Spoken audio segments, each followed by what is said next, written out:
Springfield's Talk 1041. Hello, good Wednesday, middle of the week. Streaming live at KSGF.com. Also on YouTube, you want to watch the show while you listen to it, you can do so. It's easily done in real time. Also, you can go back and watch any previous shows if you'd like to do so. Share them if you'd like to do that. Springfield's Talk 1041. And then, of course, we always have podcast up, and then Spotify, iTunes, all of those places that you might look to find those podcasts, or any podcast, of course, that you enjoy listening to. Friday, a couple days away, kicking off the weekend, we are going to have our happy hour, and that will be at Retro Metro between 4 and 6. Oh, and I saw, actually, they did a social media posting about happy hour specials coming back. One of the things that Retro Metro does that a lot of people like is they keep things fresh. They do menu updates quite often. They change up any sort of happy hours that they may have.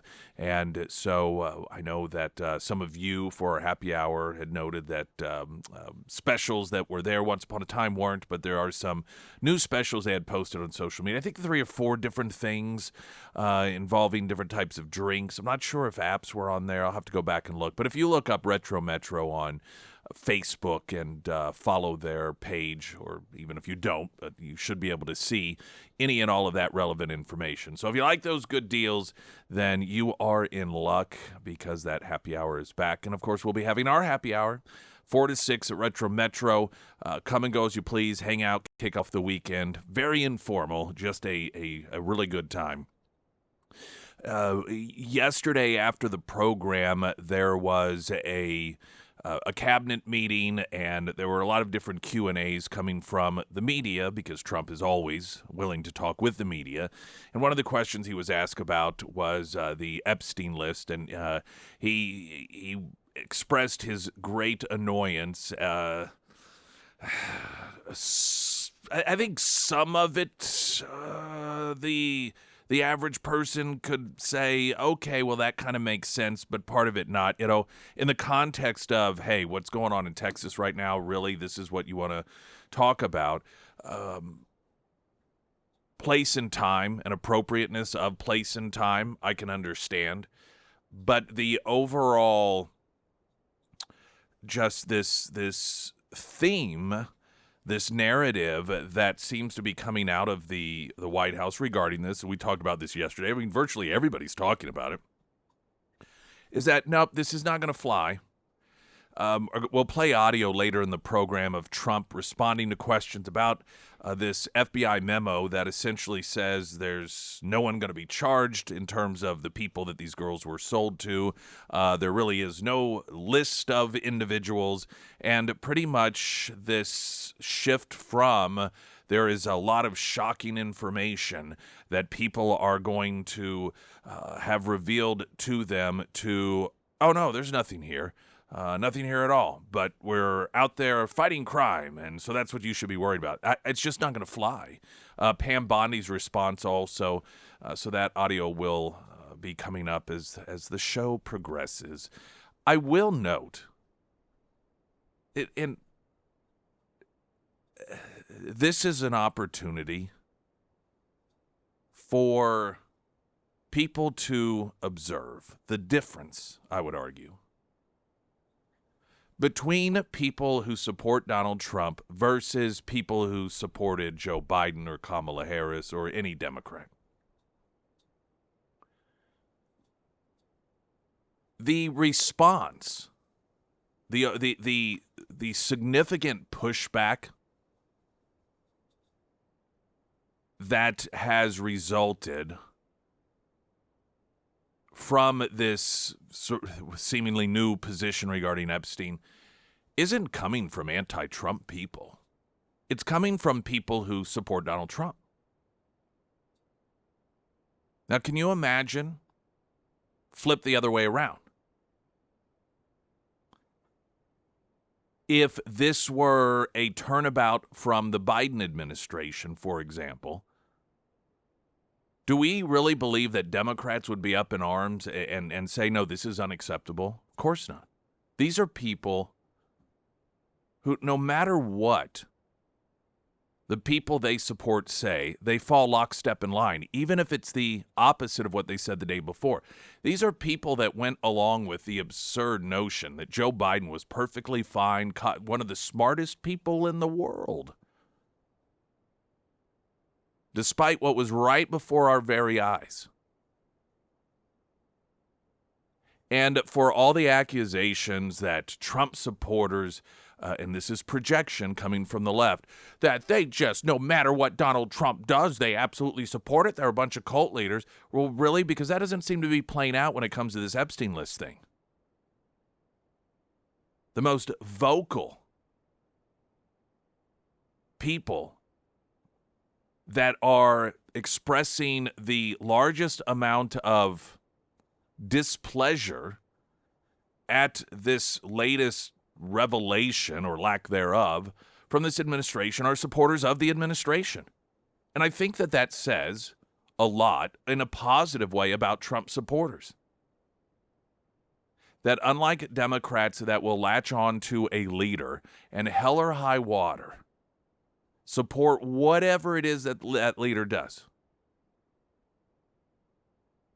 And even if that means pretending and convincing oneself that he's perfectly sharp, this guy has no health issues whatsoever, it's all a conspiracy theory to believe that there's anything wrong with this guy, then you have those people that are the supporters, again, of Trump. And I think that it's a testament to the independent thinking of Trump supporters that, yeah, we still like what he's doing for the country.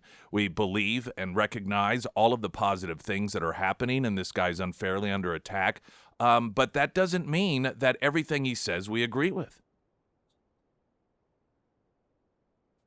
And when there are issues that we believe run contrary to the truth and to justice, we'll raise our voices. We'll be the first ones. And that's what you're seeing play out. And it's just another demonstration of the vast difference between the mindset of the left and the right in this country. One is willing to stand on issue, not on personality, and to be vocal when they disagree with the people that they generally support, and the other side is lockstep, tell me what to believe and I'll believe it, no matter how absurd it is. We're going to get the latest news update. There is a report that the FBI has launched an investigation into former Director John Brennan of the CIA and James Comey of the FBI, which, good. Now, will anything come of it, of course, is another question. But these are two individuals that did far more to interfere in our elections than Putin ever dreamed of doing. And you have perjury evidence, testifying before Congress in a manner that is inconsistent with the truth. And this culture in which people on the left just believe they should be able to do that. They should be able to physically assault ICE officers. They should be able to physically assault police officers. They should be able to help criminals evade law enforcement. And they should be able to perjure themselves before Congress with no repercussions whatsoever. And in fairness, much of that attitude has been cultivated from an environment in which Republicans do not hold them accountable to the same degree that Democrats will hold Republicans accountable, even if Republicans are innocent of the charges. Latest news update.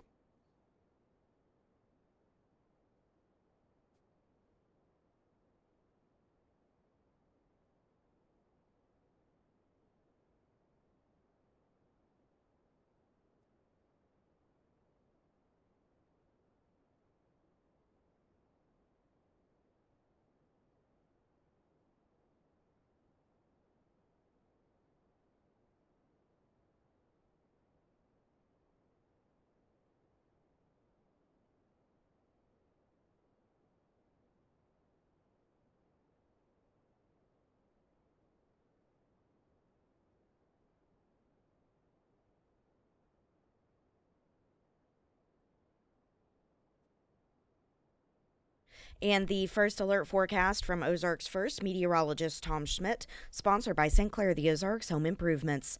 Today we'll see patchy fog before 7 a.m., otherwise mostly cloudy through mid-morning, then gradually clearing with a high near 90. Tonight mostly clear with a low around 68. For your Thursday, sunny and hot with a high near 92. And looking ahead to Friday, sunny and hot with a high near 93.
FBI launches an investigation into former Director John Brennan of CIA and James Comey, FBI.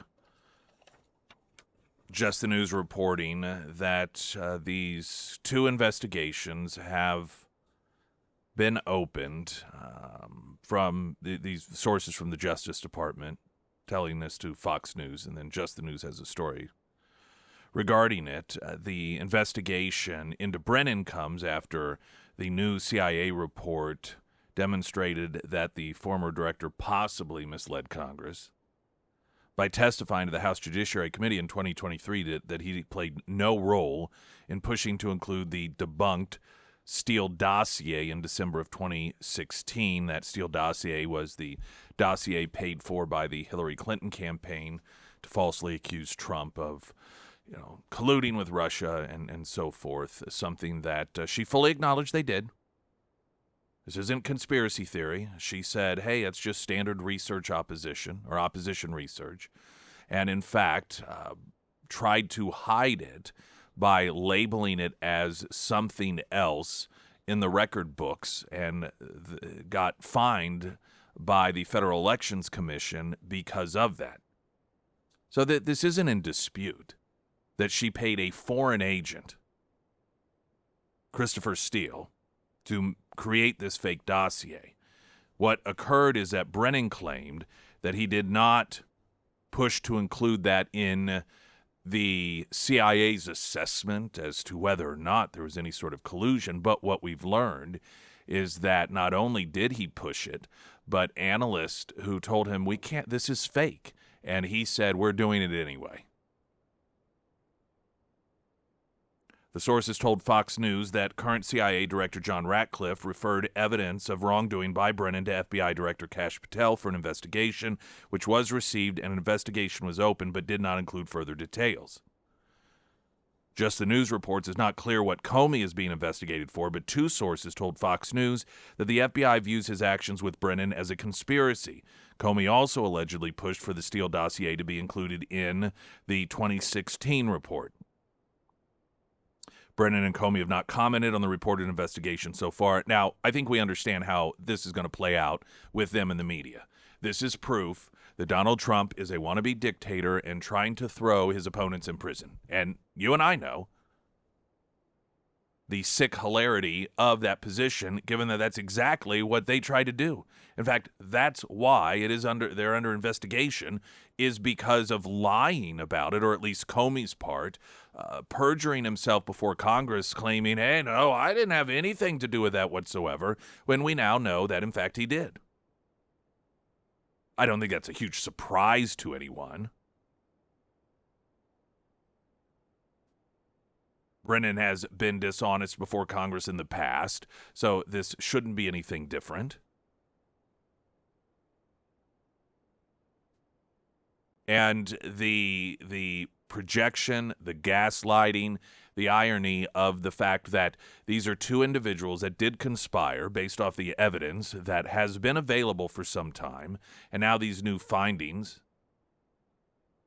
involved in a conspiracy in order to, in some instances, overthrow the Trump presidency, prevent Trump from being elected president, and or having him thrown in prison.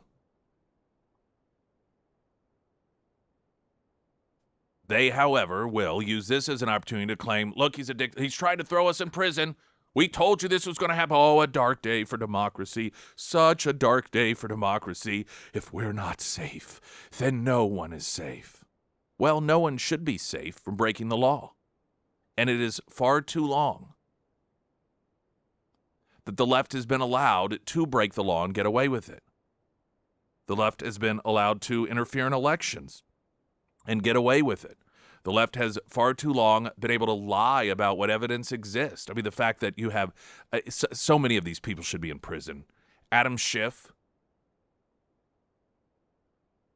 who would come out of these, out of the skiff, telling reporters, I can't tell you what I just saw. You just wait till it becomes public. All the proof is there. All the proof is there that Putin and Trump were conspiring with one another, that the election was rigged by the Russians all the time. He was actually being shown the opposite. He was lying. Lying. You look at the low standards of the Democrat voter, and one of the moments of great frustration that Democrats, many of which were on the media, or in the media, they were so mad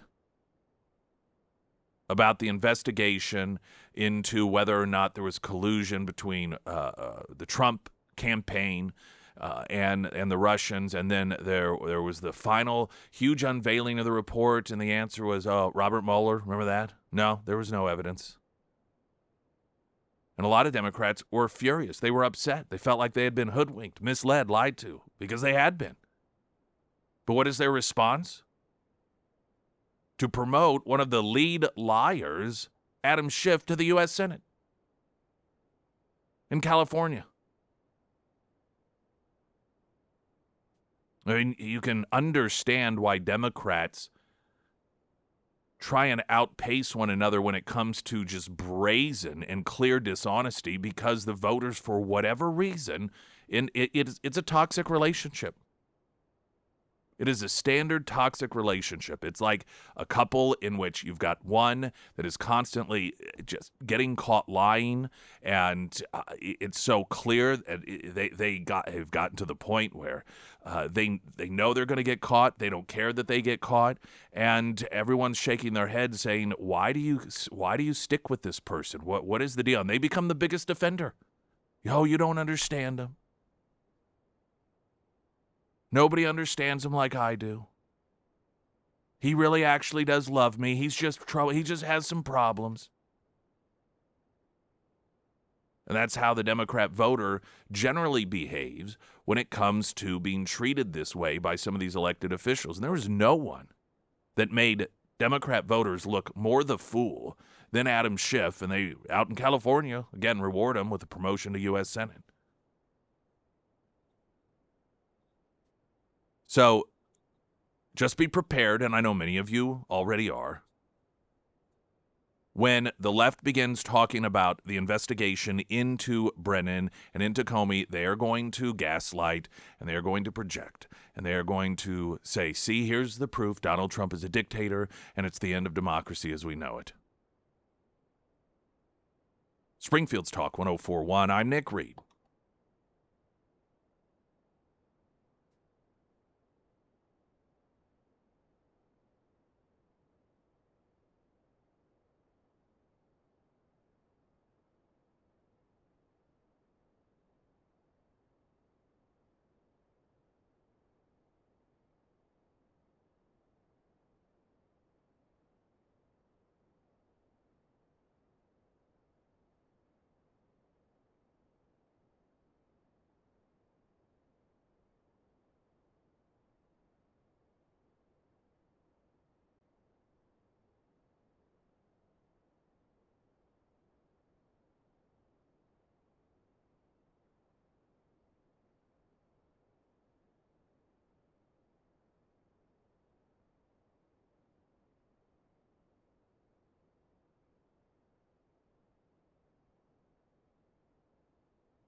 The Pyramid Roofing Company talk and text line. The timing of the Comey Brennan investigation makes me wonder if an attempt to divert attention away from Epstein.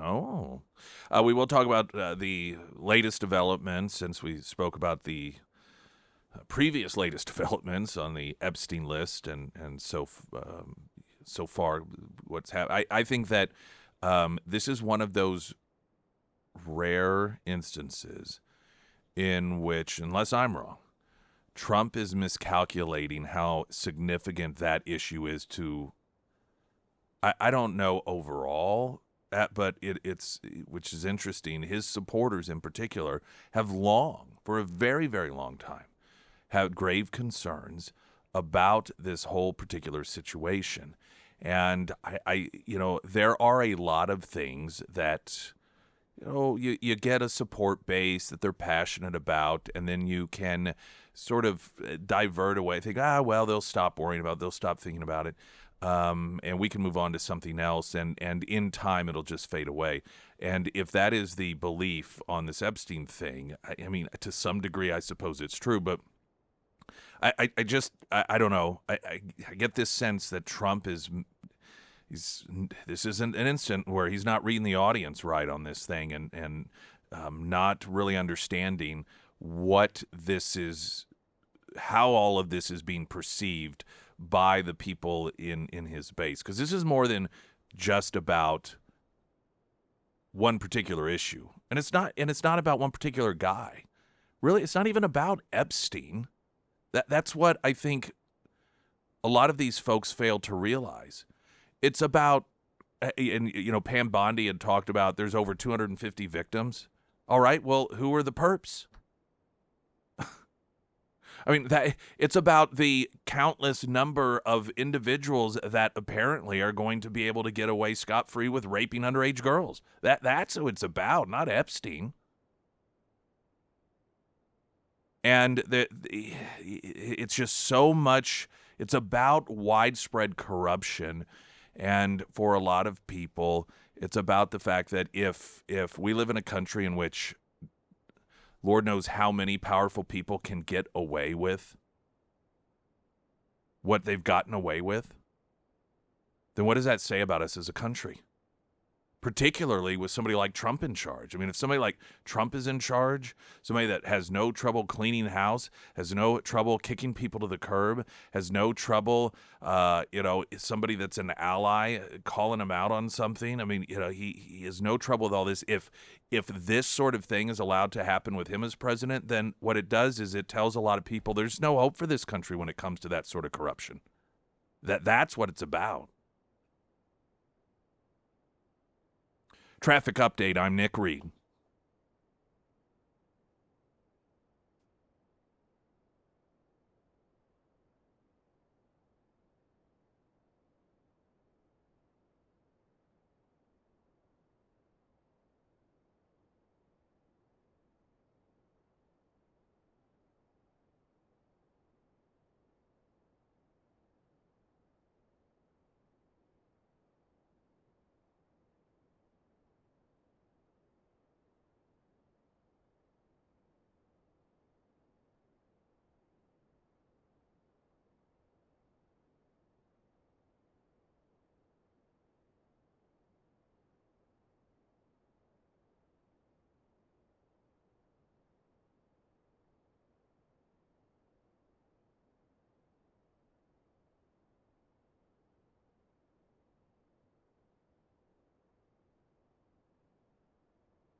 Springfield's Talk 1041, the first alert forecast from Ozarks First meteorologist Tom Schmidt, sponsored by St. Clair the Ozarks Home Improvements. Today we'll see patchy fog before 7 a.m., otherwise mostly cloudy through mid-morning, then gradually clearing with a high near 90. Tonight mostly clear with a low around 68. For your Thursday, sunny and hot with a high near 92, and looking ahead to Friday, sunny and hot with a high near 93. All right. So 4th of July savings still going on. Want to remind you, Pinnaker Honda, Fridays they have Food Truck Friday. So it's a great day to go check out some new vehicles or maybe pre-owned vehicle. Now, here's the sweet spot for you. If you have a Honda already, they're offering top dollar for your vehicle, and they give an additional $1,000 towards your trade when you purchase a new Honda. Most people who own Hondas, they stick with Hondas. They love them. They love drive, love the reliability, love the longevity. And so that sweet spot is if you are someone who already has one, you're looking to get into a new one, and you own instead of lease. And so that $1,000 and top dollar trade-in value is something that can really benefit you. Now, even if you aren't necessarily in that particular position, they have incredible deals when it comes to pre-owned certified used Hondas, over 100 on the lot right now. And then, of course, they have a number of incredible leasing deals and other deals as well when it comes to purchasing new vehicles. And again, Friday's great day, particularly if you just have a lunch hour and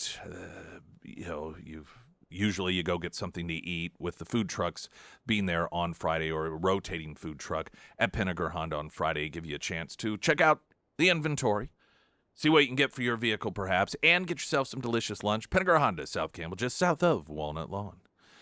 President Trump has waived executive privilege for a key member of former President Biden's inner circle, Fox News Digital has learned. Former White House physician Kevin O'Connor was set to testify this week in House Oversight Committee Chairman James Comer probe into allegations that Biden's senior aides covered up his mental and physical decline while president. A letter to O'Connor sent by the White House read as follows, quote, "In light of the unique and extraordinary nature of the matter under investigation, President Trump is determined that an assertion of executive privilege is not in the national interest and therefore is not justified with respect to particular subjects within the purview of the House Oversight Committee. These subjects include your assessment of former President Biden's fitness for office of the president and your financial relationship with the Biden family." Now that is where there could be some real interest. There are stories about connections between him financially and Joe Biden's brother, and whether or not there was financial incentives for him to give Biden a clean bill of health to the general public at large so he could continue getting those revenues in. So those are clearly some of the questions that they may want to ask him. And it could also be the reason that he is not wanting to show up because they invited him to come. And this is behind closed doors, not a public spectacle. One of the advantages of the behind closed doors questioning is it's not rigid on time, like when you see it on full public display and you've got 5 minutes and then your time's up and I yield this time and that time. It's more open-ended, and so it allows lawmakers to ask real probing questions, and when the cameras aren't there, oftentimes the questions are much more meaningful. Now, O'Connor, it is suspected, is going to be like, hey, this doctor-patient privilege thing. And there was the request to show up. O'Connor, the physician of Biden's attorney, said, well, we asked for it to be moved, and then suggested that the reason for concern is that it could, get him into, some real ethical issues here, and that the implication is that, hey, it's doctor-patient privilege stuff here. I can't be talking about that. To which Chairman Comey said, you don't have to answer any questions you don't want to. If we get into an area you feel uncomfortable, fine, just don't answer the questions. I don't know that one can really claim doctor-patient privilege if you are being asked questions about any sort of financial ties to the Biden world, to the Biden family. When it does, however, come to the health issues, and listen, this is a very unique situation. It's a unique situation because we have long understood this relationship between a doctor and a patient. However, it has become a common expectation that the physician for the president reveal to the American people the state of health of the president. And in fact, O'Connor's done it himself. I suspect that if Democrats in the media are forced to grapple with this particular situation, they will cry doctor-patient privilege.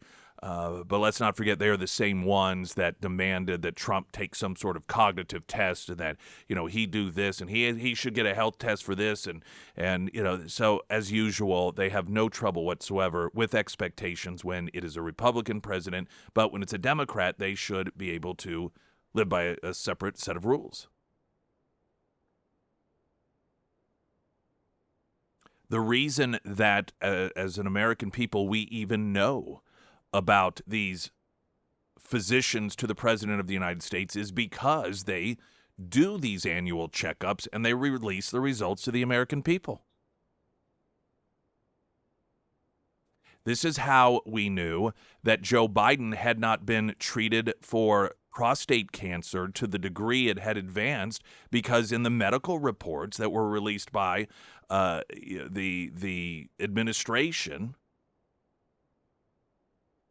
had a lack of listing of any sort of treatment for prostate cancer. July 8th of 2024, there was a memo for Karine Jean-Pierre from Kevin O'Connor, physician to the president.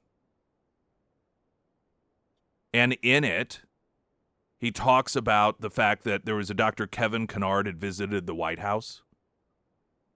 And this struck a lot of people. Kennard was with the neurology. He was a neurology consultant to the White House medical unit since 2012. And so you had this neurologist visiting the White House, during election season. This is before Biden had to drop out because of that disastrous debate. And so there were a lot of red flags, given that his cognitive issues that are on full display, and here a neurologist is visiting the White House. And so it's like, what's this about? So his physician issued a memo in what would be considered breaking the doctor-patient privilege. In it, he touted the resume of Dr. Kennard. And he said, as I have written in each of the president's medical reports as part of the president's annual physical, he sees a team of specialists that include optometry, dentistry, orthopedics, physical therapy, neurology, sleep medicine, cardiology, radiology, and dermatology. Dr. Kennard was the neurologist specialist that examined President Biden for each of his annual physicals. His findings have been made public each time I've released the results of the president's annual physical. Now, this is very important because in this memo, he notes, I have released the results of the president's annual physical. It's different, of course, if the president is given his results, or anybody is given their results for that matter, and then, let's say I get results from my doctor physical and I decide I want to post them online. I can do that. That's not a violation of doctor-patient privilege because I'm choosing what to do with it. But what you have here is his physician in this memo acknowledging that he is the one who has been releasing the annual physical findings. He notes the results of this year's exams were detailed in my February 28th letter. Again, his letter. Not released by Biden. And he goes through and he reiterates what he claims were his medical findings. Now, where I believe it seems logical to me that you would have a real conflict with the doctor-patient privilege situation here is when and if they are asking questions about what he has already publicly talked about. I could understand an argument, though I don't know how it would play out, and I don't know if it's been decided in courts. If the physician were to take the position, well, yes, these things over here, the President of the United States gave me permission to release, but you're asking me about other things over here that I haven't ever addressed, and the President has not given me permission, or the former president, to reveal those things. And so simply because a patient says you can reveal this, that doesn't mean that as a doctor I'm then allowed to reveal everything medically. But what I imagine he is going to be questioned about is not the things that he hasn't spoken about in the past, but the things that he has. And I think it's going to be very difficult to argue doctor-patient privilege on things that you have already revealed.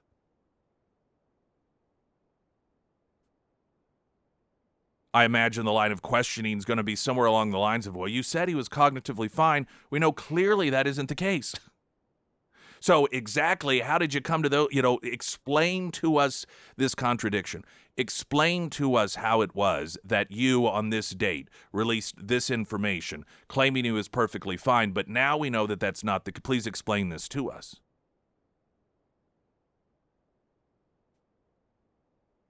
Of course, will he comply with the subpoena? And if he does not, will he be held to the same standard that people like not Brennan, but O'Bannon have been held to? And that is going to prison.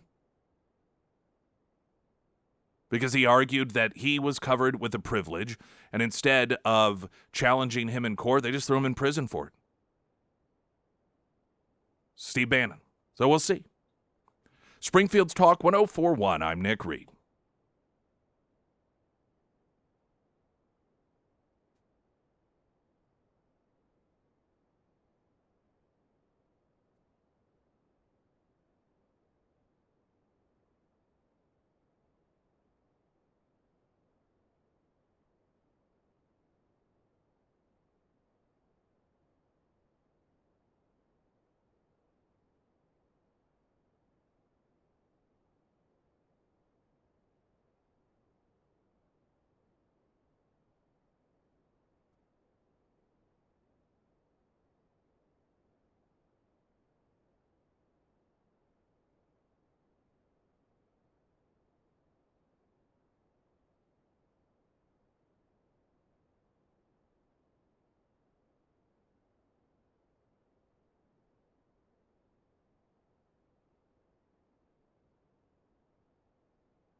HunterHardscapes.com, custom landscaping installation tailored to your lifestyle. That's what's so important. It's all about lifestyle. It's all about experience. It's not about dimensions. It's not about hardware. I mean, those are, of course, the building blocks of crafting that for you. But what are you going to use it for?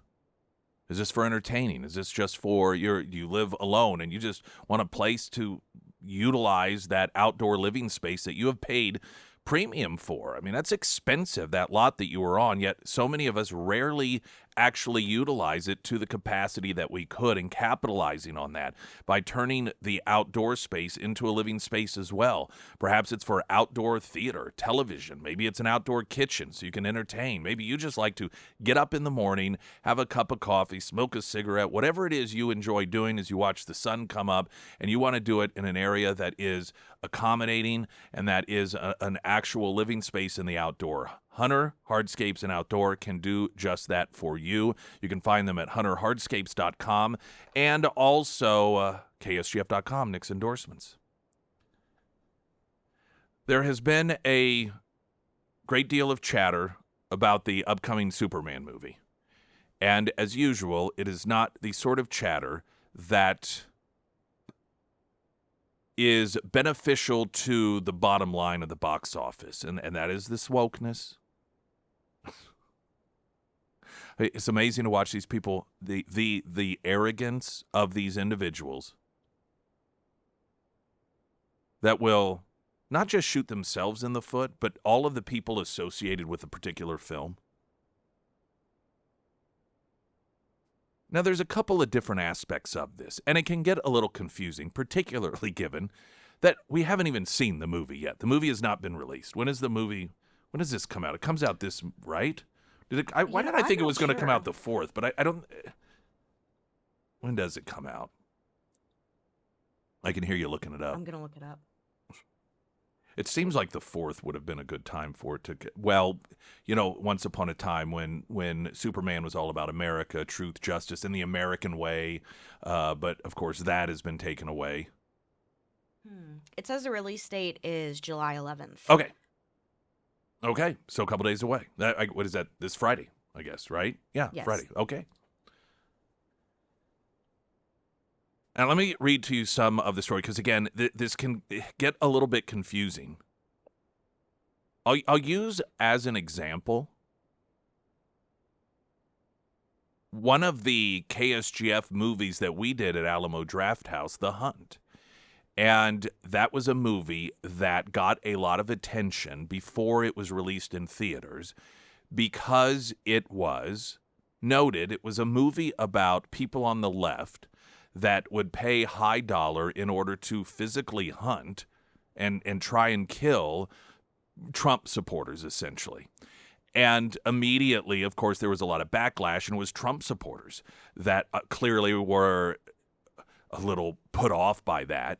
But once the movie came out, you actually learned it was more about the hypocrisy of people on the left. And it really, truly exposed how hypocritical and authoritarian people on the left were. So instead of being a film, as it was believed to be in the beginning, that was about targeting Trump supporters, it really was a targeting of people who hate Trump supporters on the left. Completely the opposite of what people believed it to be. Now, this Superman movie, you've got the actor, Sean Gunn, and he said, so the actor outlined his views as part of an interview Monday, canvassing responses to the film, which is directed by his brother, James Gunn. Quote, "We support our people. We love our immigrants. And yes, Superman is an immigrant. And yes, the people that we support in this country are immigrants. If you don't like that, then you're not American. People who say no to immigrants are against the American way. That is what the American dream is all about. Superman is the story of America, an immigrant that came from other places and populated this country. But for me, it's mostly a story that says basic human kindness is a value and is something we've lost." Now, of course, we can just, out of the gate, I think, first acknowledge this is actually about an alien. An actual alien. I mean, but that aside. The left has done such a good job in an Orwellian fashion of mixing up terminology. I don't know if he's talking about illegal immigration or legal immigration. Because if he's talking about legal immigration, that's something that Trump supporters are massively behind. In fact, I would argue people on the left, whether they know it or not, are actually anti-legal immigrant, because every time you support people who come into this country illegally, you're spitting in the face of legal immigrants. The problem is because the left have conflated immigrant and illegal immigrant as terms. When you have this director talking about immigrants, I don't even know what he's talking about. Is he talking about illegal immigrants, or is he talking about legal immigrants, or is he talking about both? So it's hard to even know whether or not what exactly he is talking about. Now, I suspect, if I'm going to stereotype, he's a Hollywood director, he's a left winger, and so he is talking about illegal immigration, falsely labeling it as just immigration. Again, that's the difference between somebody who is a guest in your home and somebody who is a trespasser in your home. Two very different things. One is legal and one is invited. Same thing with immigrant and illegal immigrant. There's another part of this. We do have to get a traffic update real quick, like here. And then another observation about this coming up here on this Superman movie. And by the way, the comments have been walked back. He has gone from, essentially MAGA supporters are insensitive jerks to, hey, this movie's for everybody. We should all love one another.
All right, now, so the Superman director James Gunn has walked back, calling critics of its political messages jerks, now saying this movie is for everyone. And so I, I don't know if this is pressure from the studios or just the realization that it generally does not work out well for the box office when you have a lead actor from a film or a director from the film injecting politics into it. That just usually, it never works out well. That just never works out well. Now, listen, private industry, do and say what you want. But somebody like James Gunn, when they will make statements that are clearly going to alienate a lot of people, that perhaps might have come to the film, but like, well, he's already told me it's going to be political, and I like to go to movies to get away from that stuff, and so I'm not going to go see this movie. And that means, less butts in the seats. That means less revenue. Ultimately, that's not going to do real damage to James Gunn. But you know how many people are involved in filmmaking? And every time these filmmakers do or say something that is damaging to the franchise in terms of the bottom line, it isn't people like James Gunn that have their careers, their livelihoods, their paychecks on the line. It's the lower level guys. They are the ones who end up getting cut whenever there is a lack of revenue that's coming in. And so you have these people on the left that go out because of their own narcissism and ego and will, without any care about the repercussions of other people working on the set, make statements that could very well lead to a diminished return that causes the loss of jobs amongst those people. It's the compassion of the left on full display once again.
Springfield's Talk 1041. Hey, everybody. Friday, we're going to have happy hour at Retro Metro. In fact, let me pull up. I had mentioned they did a posting. They're really good about, on social media, keeping things updated with menu changes and so forth. In fact, I think they unveiled, let's see, is this a new menu that dropped a couple of days ago? And they're really smart about menu changes. The bulk of the menu stays the same usually, but there's some alterations, or maybe there will be, on the lunch menu, which is what I'm most familiar with because we do Lunch Bunch, a burger. So there'll still be a burger, but maybe a different type of burger. And so there is a great combination of consistency there, but at the same time freshening things up a bit. So if you are a regular, like we are with our weekly Lunch Bunch, there's always something new that's on there. They had also posted, let's see, happy hour. The absolute best happy hour is back, and it's from 2 to 5:30, so it'll cover most of our 4 to 6 happy hour on Friday. 6 different happy hour eats, $6 Tito's and a mixer, $6 house wine, 2.5 4x4 draft, and then tequila margaritas, also specials there. So a number of different happy hour specials that you can get at Retro Metro. And again, we'll have our happy hour out there this Friday from 4 to 6. Be a very exciting time. And it'll be a great little vacation kickoff. I will be off the following week. I know, so sad. But great fill-ins. We really do have a great lineup, which I don't have in front of me, but I know that Darren is going to be in one day, James Clary, I believe Mike Moon. Oh. Well, maybe I do have it all. Bishop, and I think... Bishop Davidson? Yes. All right. And, did I say Kyle? No, you didn't know. Okay, Kyle. So I can't remember which order they are in, but those are the names and the voices you'll be hearing. All right, very good. Good lineup there. I think so. But nobody can ever replace you. Well, that is true. Yep. That is absolutely true. But, I'm just going to do a little vacation time. What are you going to do? I don't know for sure exactly. Yeah, probably. I never really have real big plans just because, I don't know. I just don't. We do the Great Escape, and so even though we do work on that annually, I still feel like I have kind of a getaway. Yeah. If we didn't do that, I think I'd feel much more compelled to go do something on a beach somewhere. But I get that fulfilled, and so I don't know. I'm going to figure it out. Yeah, you have to, because it's your birthday week. Yes, it will be my birthday week. That's how I decide that's the week to take off. I just don't do anything in particular, but it's a good present. Yeah, it's a good little present to myself. Though that being said, and it was noted last time I took just a day off, something I don't even remember what it was. Something huge happened. Yeah, there's always something big. The last time I was on vacation, Trump got shot.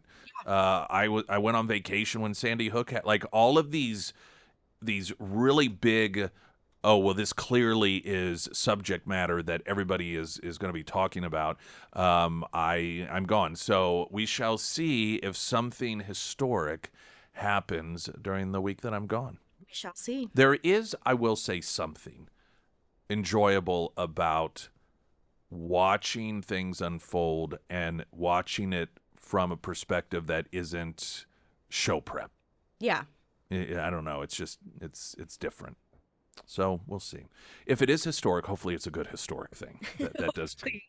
Coming up, there's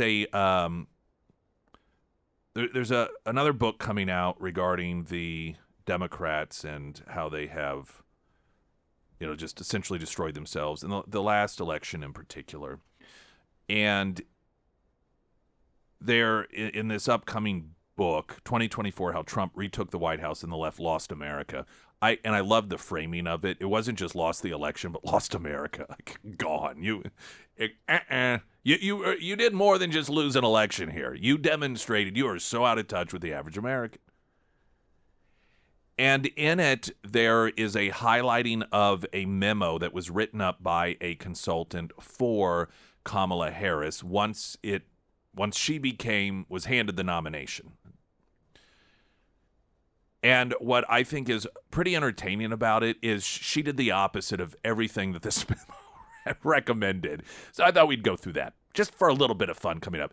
I also think it's very telling that this consultant that had written up the memo to help Kamala Harris win the presidency was written by the former chief strategist for Chris Christie's 2024 presidential campaign. Now, what does that tell you about Chris Christie?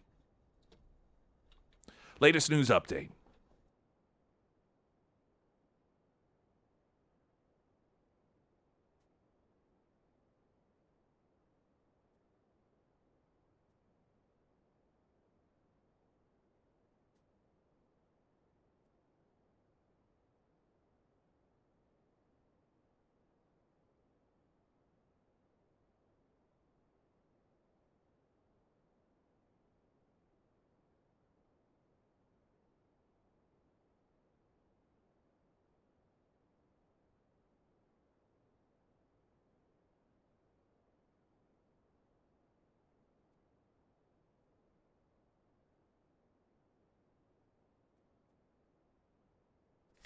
And the first alert forecast from Ozarks First meteorologist Tom Schmidt, sponsored by St. Clair the Ozarks Home Improvements.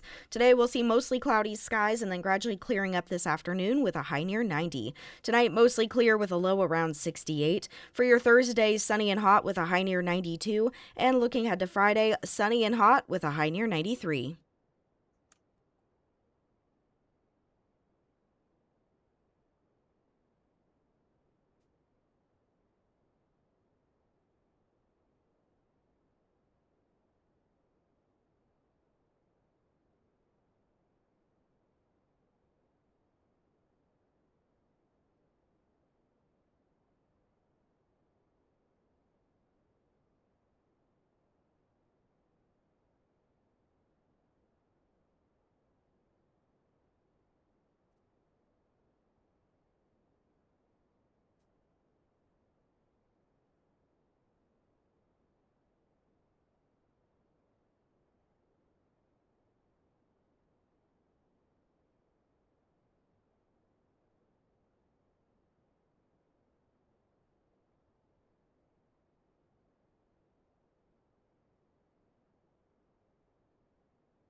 I want a great homeloan.com.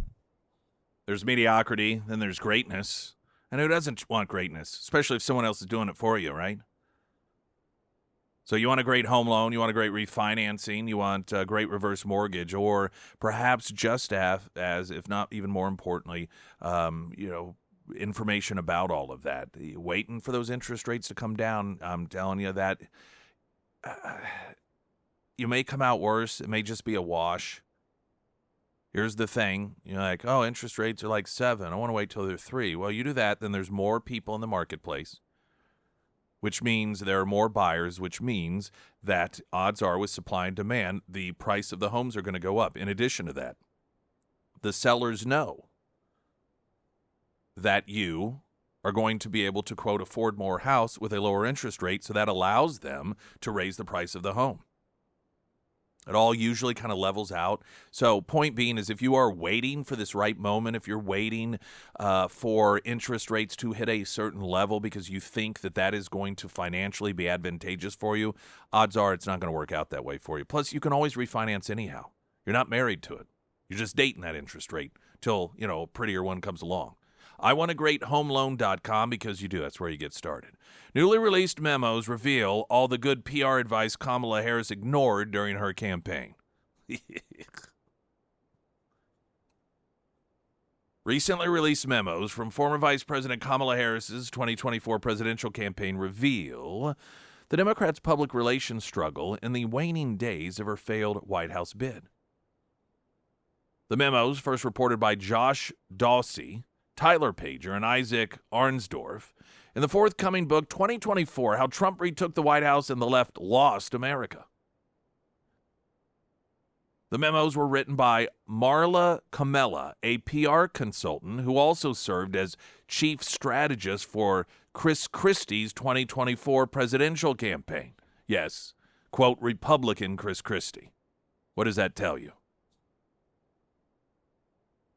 In multiple instances, Camella urged Harris to, quote, call out the Democratic Party for missing the mark on public safety in U.S. cities. The memo notes that Harris should demonstrate at the time her willingness to criticize Democrats on top of Trump's chaos, which of course she did not do. The memo also urged Harris to appear on Joe Rogan's podcast, noting that the host will be looking for authenticity and it's an opportunity to differentiate in style, be honest about mistakes. There's a natural leadership contrast with Trump, who can never admit that he's wrong. Now, this is the one bit of advice that I believe would have been disastrous for Kamala Harris. Of all the advice here that it was given in this memo on helping navigate her through the election, much of it is advice that I think makes sense, and I don't believe it necessarily would have won the election for her, but it certainly, I believe, would have helped her in certain ways. But this idea that even some people on the left cling to, that if, like, she had gone on Joe Rogan, that would have saved things. No, that would have made things. Have you seen interviews with this one? This is the thing that kills me about that assessment. Not to get too far off the beaten path here. This position that if she only had more time, to do more interviews? To talk more? Every time she opened her mouth, you could feel support slipping away. Oh, if only she had gone on Joe Rogan. Are you kidding me? For 3 hours, that woman sitting asking questions that she wasn't, even when she's prepped, she was unable to articulate an answer that just even made sense half the time. You're going to have sit down with Joe Rogan, who, will ask a question based off of a response, so it's not all pre-planned out. Who in their right mind, what had Kamala Harris ever done that would make anyone believe sitting down in that particular sort of format would have been anything other than disastrous for her? So in this memo that was provided to her to help her navigate through the presidential election cycle, I think that's one of the bits of advice that was way, way off the mark. The memo list, let's see, former View co-host Meredith Vieira and sports podcaster Bill Simmons as alternates to Rogan. So when it was clear that she wasn't going to do Joe Rogan, like, all right, well, how about these individuals? How about Meredith Vieira or Bill Simmons? Harris, of course, never joined Rogan, Vieira, or Simmons, but she did make an appearance on that explicit podcast, Call Her Daddy. This is the one in which she insisted on spending like $100,000 on what the host herself would acknowledge was a very cheaply made studio. In accompanying memos published in the same book, Harris was urged to distance herself from then-President Joe Biden, who had only recently dropped out of the race. Referring to the Biden administration's disastrous border policies, the memo told Harris not to waste time defending what has happened, acknowledge the mistake, define the problem, and how we have to act moving forward. The memo read, quote, "It turns out it's okay to acknowledge mistakes and failures, particularly if it shows voters where the vice president is different than President Biden." Instead of taking that advice, Harris infamously refused to critique Biden's handling of the border in that 60 Minutes interview, during which she was asked repeatedly about the issue. Instead, she blamed the massive influx of illegal aliens on Congress. The memo also mentions issue with vocal Trump opponents, including former Representative Liz Cheney. Boy, did I call that one. I mean, it was one of the most absurd decisions that campaign made. It was so patently absurd and such a massive miscalculation to have Liz Cheney campaign for her, particularly in Wisconsin, a state in which Jill Stein, the anti-war chick, arguably took the election away or took that state away from Hillary Clinton. She drew enough vote. There were enough anti-war leftists in Wisconsin that Jill Stein got a significant portion of the vote. It's one of the reasons that the Democrats were doing everything they could to prevent her from being on the ballot there. And so that's the state you choose to have war hawk Liz Cheney campaign with you. It became such a counterproductive move for the Kamala Harris campaign that they had to run ads in the Milwaukee market distancing her from Liz Cheney. And so she literally was running against herself. Her campaign was running against herself. And so one of the things that the memo noted is, that's probably not a good idea to be running around with Liz Cheney, particularly in Wisconsin. She did it anyway. The memo read, in many instances, the voices who are willing to speak out publicly in support of Vice President Harris are imperfect messengers who are viewed with a skeptical eye by the audience you still need to persuade. The book in which these memos were published also detail how Harris was urged to steer away from using January 6th as the crux of her argument in a late October speech in Washington, D.C. And, that much of this advice is just so obvious.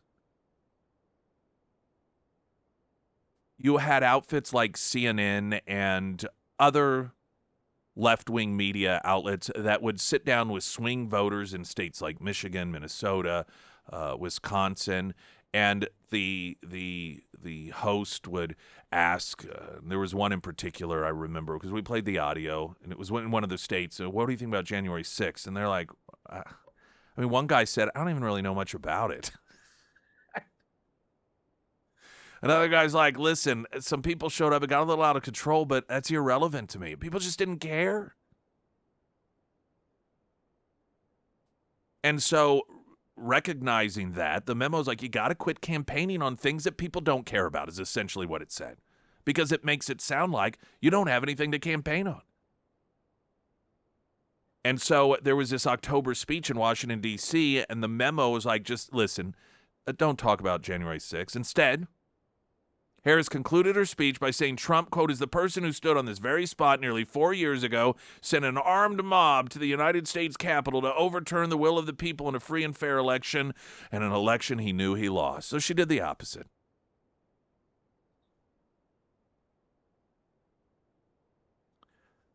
Her instincts, the only instinct that, and I don't even think it was instinct, out of all the recommendations in this memo, the one thing that she did right was not go on Joe Rogan. And I know that runs counter to what everybody claims, she should have done it, would have helped. It would not. It would have been horrible. And I don't think she made that as a calculated decision as much as I think she's just bad. She's bad at everything she does, she's bad at. It was Secretary of Defense Robert Gates from the Obama administration, who noted that as much as he just really loved Joe Biden as a person, when it came to foreign policy decisions, he was wrong on absolutely everything. Never right, ever. Every single instinct he has is wrong, Robert Gates declared. In a book. Wasn't a passing comment. He was even asked about it subsequent to the publication of the book, and if he still stood by it. This was when Biden was running for president. He's like, yeah, I still stand by that. You can see, perhaps, what drew Biden to pick Kamala Harris, given that, much like Joe Biden with foreign policy, Kamala Harris's instincts when it came to at least running this campaign were wrong on just about everything. Here's the thing about someone like Kamala Harris, and this is such a simplistic view, it oftentimes gets overlooked. She's just not a very talented person, and she hasn't found the things that she has decided to devote her life to in terms of career. She's just not good at these things. She's flat out bad at it. And anyone who wants to believe otherwise is in just as much denial as she and her supporters are. Springfield's Talk 1041. I'm Nick Reed.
I wanted to read to you what David posted regarding Ozark's elder law. He said, when Dad's dementia progressed to needing skilled care, Mom and I contacted Ozark's elder law. We worked with attorneys Amanda and Elise, and their knowledge and advice saved Mom lots of money. Paula, their Medicaid specialist, took us through the rigorous process of getting Dad qualified for Medicaid with ease. Later, after Mom's passing, they helped my sister and I with Mom's revocable living trust and with paying for Dad's continued care. I cannot recommend this firm enough. They were so helpful.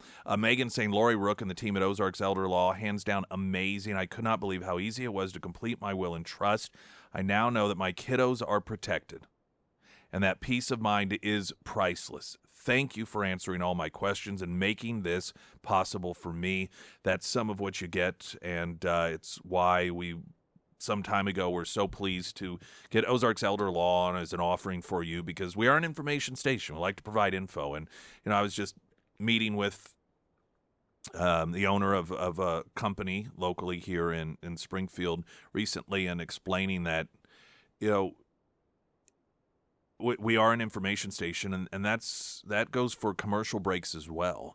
And that's why one of the things I do is when I can work with some of the locally owned businesses to be an outlet for you so that you have, based off of what general interest and needs are for you, that this will be a place that you have that connection. So when it comes to those decisions and protecting oneself and protecting the quality of life and making sure that government doesn't come in and take things away from the family when you want to leave it to the family, that Ozarks Elder Law, that you have that connection. And when you go on social media and read reviews from people who've used the services, you see why it is that's those are the folks with Lori Rook and others that I do recommend. You can find them at ozarkselderlaw.com. Also, Nick's endorsements, KSGF.com.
Springfield's Talk 1041, the first alert forecast from Ozarks First meteorologist Tom Schmidt, sponsored by St. Clair the Ozarks Home Improvements. Today we'll see mostly cloudy skies through mid-morning and then clearing up with a high near 90. Tonight mostly clear with a low around 68. For your Thursday, sunny and hot with a high near 92. And looking at the Friday, sunny and hot with a high near 93.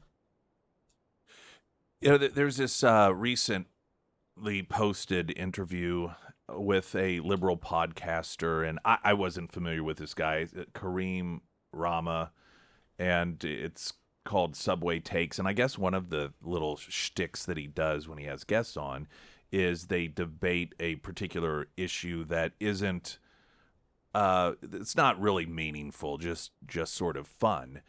And so he had Kamala Harris during the election on the podcast, and he said that, and this goes back to my point that the Joe Rogan podcast would not have helped.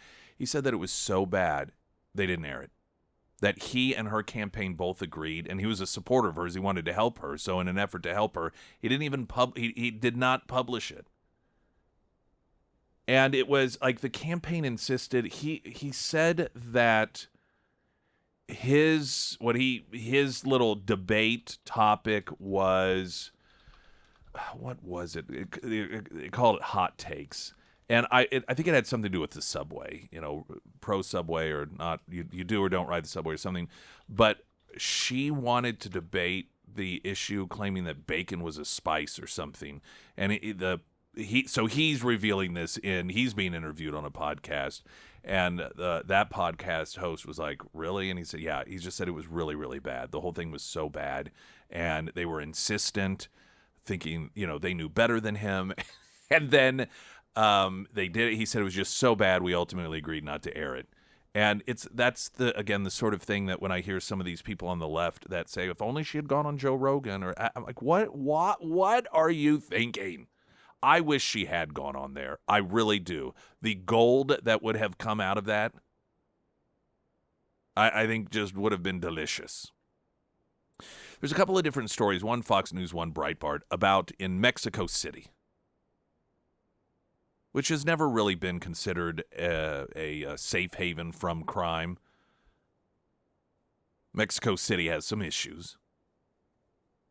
And it isn't known as the traditional tourist attraction. It's not like these, beach resorts, but there are people that decide to go off the beaten path of the standard, all-inclusive resorts, like we do oftentimes with The Great Escape, and instead decide to go into Mexico City. Well, the residents in certain areas of Mexico City are protesting and even rioting because they don't want foreigners there. Isn't this just deliciously perfect? Breitbart has audio and video in his story. Rioters in Mexico City trashed cafes and looted stores in ritzy neighborhoods as they protested against tourism and foreigners who have migrated there from the U.S. and Europe. The issue began on Friday when hundreds of protesters took to the streets in the Reforma and Condesa neighborhoods in Mexico City. The protesters claimed that foreigners were driving up the cost of living and that they refused to learn Spanish. However, as the protest continued, masked activists turned to looting and vandalism, trashing cafes and looting various stores.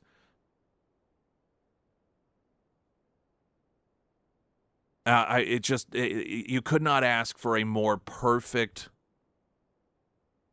just situation, particularly as even the president of Mexico and people on the left in this country, they continue to act as if we are the most racist country in the world and as if we have the most strenuous immigration rules and regulations and laws in the world. And, we're the evil bad guys, and then you have a country like Mexico that's just filled with nothing but loving people, the opposite of racist America. Yet in Mexico City, they're down there just doing everything they can to get white people out, white people from Europe, white people from the United States, and they're like, if you're going to come here, you need to speak our language. They're doing everything that the left claims is a sign of a racist. Demanding foreigners leave, particularly those that come from countries that have a different skin color. Demanding that people who are visiting or even coming to perhaps move to the area speak our language. You're going to be in Mexico, you're going to speak Spanish. Quit speaking that English, quit speaking that French, quit speaking whatever white language it is that they're speaking. Fox News story, Americans targeted in Mexico City as locals protest against tourism and soaring rents. As over-tourism continues to be a liability for many destinations and cities, a number of locals have been making their feelings known about unwanted visitors to their home areas. Residents in Mexico City protested against mass tourism over the weekend with hundreds of people taking to the streets, the Associated Press reported. Protesters marched in neighborhoods that are popular with tourists as well as near the U.S. Embassy and inside metro stations in a stand against gentrification of the popular destinations. What began as a peaceful march then took a turn with a small group of people in masks began smashing storefronts, looting and harassing foreigners. Now, it appears that whenever that occurred, I don't know if this was a mostly peaceful protest, that, as we're accustomed to hearing about in our country, whenever left-wing activists carry out acts of vandalism and violence. Of course, we're told it's mostly peaceful. Some of the signs held by protesters read, among other messages, "Gringos, stop stealing our homes," and pay taxes, learn Spanish, respect my culture. And by the way, other than the violence part, I don't have any problem with that expectation. It's their country. They have a culture. They have every right to expect people who decide to come from other countries to their country, be it as a visitor or be it as somebody that wants to retire or live there. They have every right to expect people, be it from America or any country across this world, to respect, abide by, and assimilate into their culture. But guess what? So do we. And it doesn't make us any more racist than it makes them. It's their home, their culture. And it's, though, just again, the perfect demonstration of hypocrisy, not by those people who are wanting to keep hold of their culture, but by people on the left who will claim that that behavior is the behavior of racist thugs. Yet they, no problem whatsoever if people from countries like Mexico have the exact same expectations. If they do it, it's fine. It's a beautiful culture. It's their home. They have every right to tell Americans that if they're going to come there, they got to pay taxes, learn our language, or just go home. But if it's America, that makes you a racist, of course. Springfield's Talk 1041. I'm Nick Reed.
The IRS, under Billy Long, I should note, said Monday in court documents that churches should be permitted to endorse political candidates. Because, freedom and stuff, liberty.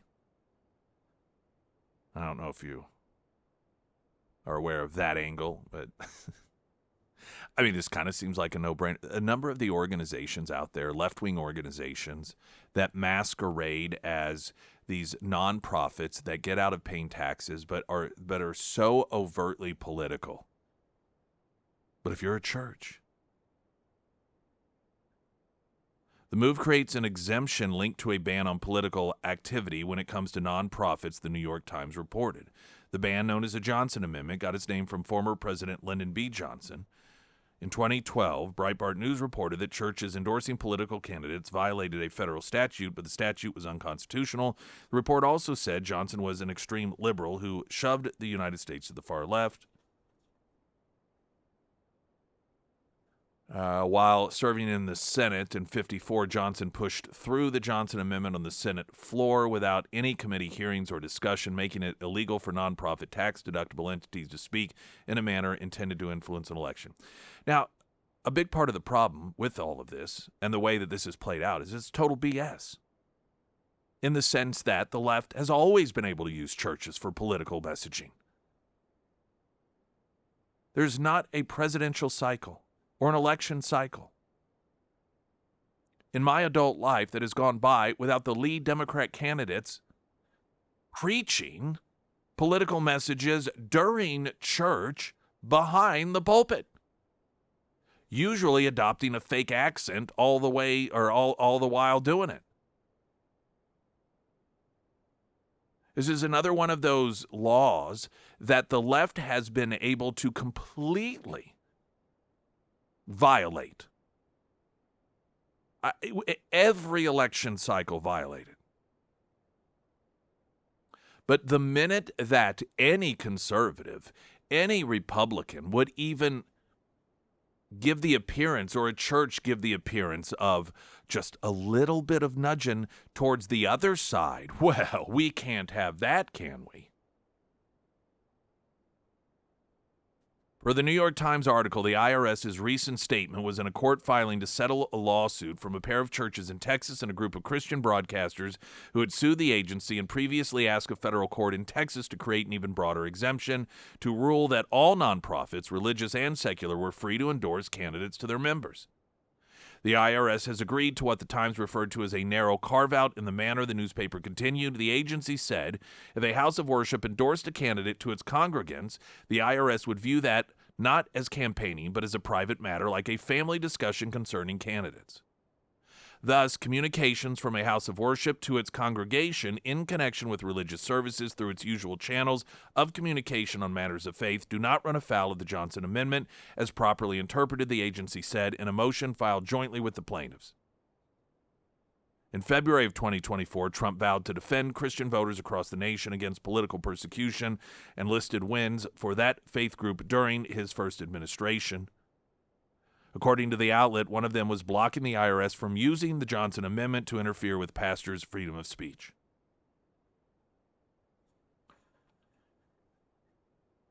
If one, if one even, let's say, believes that this is a legitimate use of government, telling churches that if you message in any particular way that your congregation knows how it is that you feel they should vote, that they will start taking money away from you in the form of taxes, even if you believe that that's something is legit. The problem that still exists is it never happens for the left. I mean, I don't know how much more brazen the left can be. It is almost as if they're just really thumbing, the American people and going to these churches and preaching from the pulpit. But if even, again, a hint of conservatism, a hint of maybe you ought to think about voting for Trump, or there are threats to start taking money from them.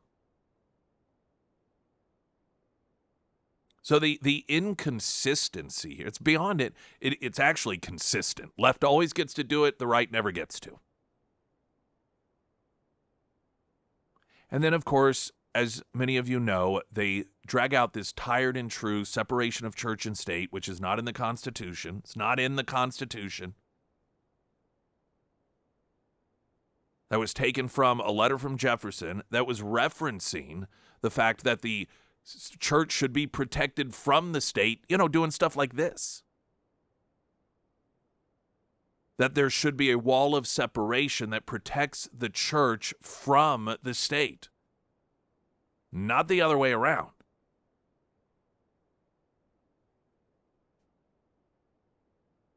It's going to be interesting to see whether or not the left decides to fight this battle. From an honest perspective, I just listen. They've benefited from this particular amendment and the IRS potentially enforcing it because churches have. It's been one of those enforcement mechanisms. The fear of the enforcement has been enough to keep conservatives from talking about elections and politics from the pulpit, and that abiding by the rules is something that the left has taken advantage of because they just have no respect for that whatsoever. And again, use the church during the election cycles as if they themselves are actual preachers. Of course, played for you last week, Senator Warnock, Democrat senator from Georgia, reading from the Bible on the Senate floor. So not only does the left use the church physically to campaign from, but they have no trouble using the actual Senate as a forum in which to apparently become a church, because it's the left doing it. So hopefully this new approach in the IRS arguing that churches should be permitted to endorse political candidates will bring a little bit of equality to the equation. So we'll see how all that plays out. Pyramid Roofing Company, talk and text line 447 KSGF.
All right, everyone.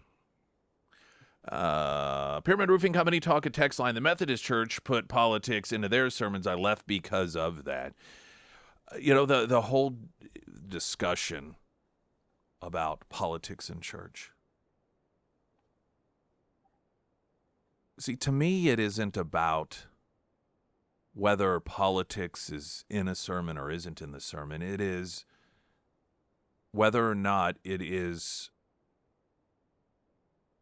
consistent with the teachings of the Bible. Some people may say, well, that's hypocritical. See, you think that a church, you're fine with a church preaching more conservative values, but not liberal values. Well, listen, I believe that the church can do whatever the church wants to. I don't think that the government should allow one side to do it and not the other, which is, of course, what has been occurring. But I also feel that, pro-abortion and pro-breaking of the law and so many of the things that the left proposes is in complete contradiction to the teachings of the Bible. And that isn't to say that conservative values are all, it's not about being 100% compliant. You can always, find disagreement. In particular, when you have, which I believe biblically, the significance and importance of family. And when you have a political party that is all about, gender reassignments and destroying the traditional family and using the FBI in order to go after families that show up at school board meetings or infiltrating the Catholic Church. If I'm in a church that is supporting those positions and a political party that's behind that, well, that may be fine for some people, but it ain't gonna be fine for me.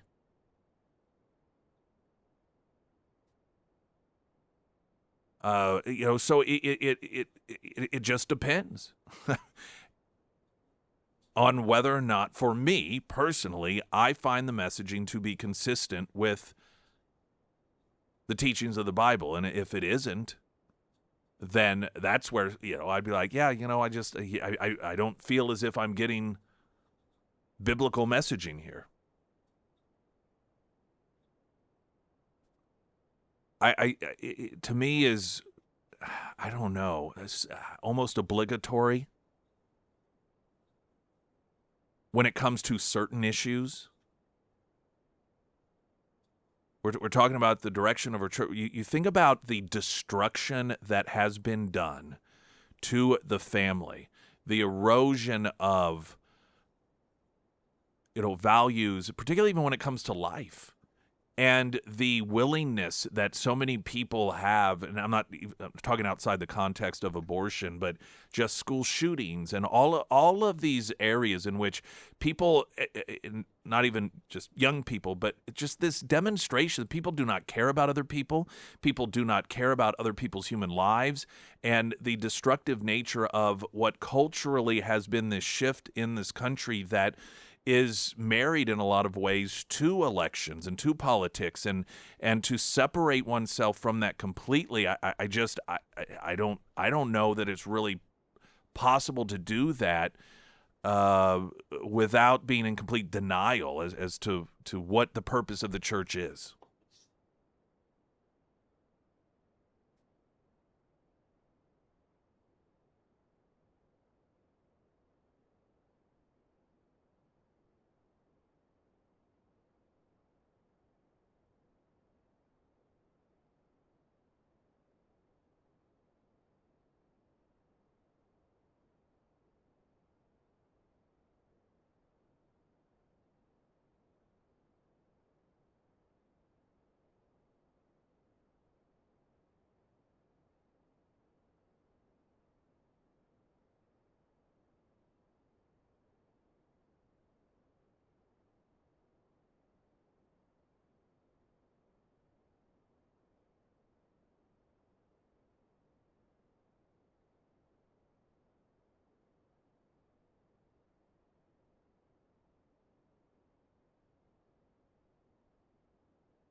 Springfield's Talk 104.1. Hello, everyone. We got a happy hour coming up on Friday. This Friday, just a couple days away. Retro Metro 4 to 6. They got some new happy hour specials. They have information about that posted on their Facebook page if you want to check that out. But we'll be there Friday, as we do about once a month or so. Now, generally, it's the first Friday of the month, but with the holiday occurring last Friday, we moved it to this Friday, and we'd love for you to join us. It's just come, hang out, have some drinks, have some happy hour specials, have some food, whatever you want to do.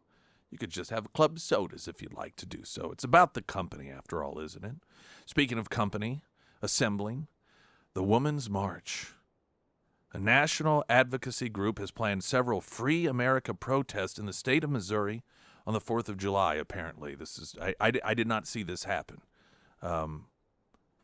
Although that being said, whenever we passed by, I wonder if that's what it was. Did you notice when, after the show last Friday, when you passed by the VA, there were a bunch of left-wingers out there? Yeah, there was maybe, I don't know, 30 with posters, and I saw some No Kings signs, and I'm like, you guys are really making a difference. He's like, what do you think? Always out there. I just don't know what these people. I guess I understand. Not everyone approaches things the same way. But I look at, if I'm going to do something, what is the intended goal? What is the meaningful outcome here? And I think they just want to feel as if they're doing something. Because if you were like, what's your goal? I don't know what their goal is. Well, we want to make sure people know. Know what?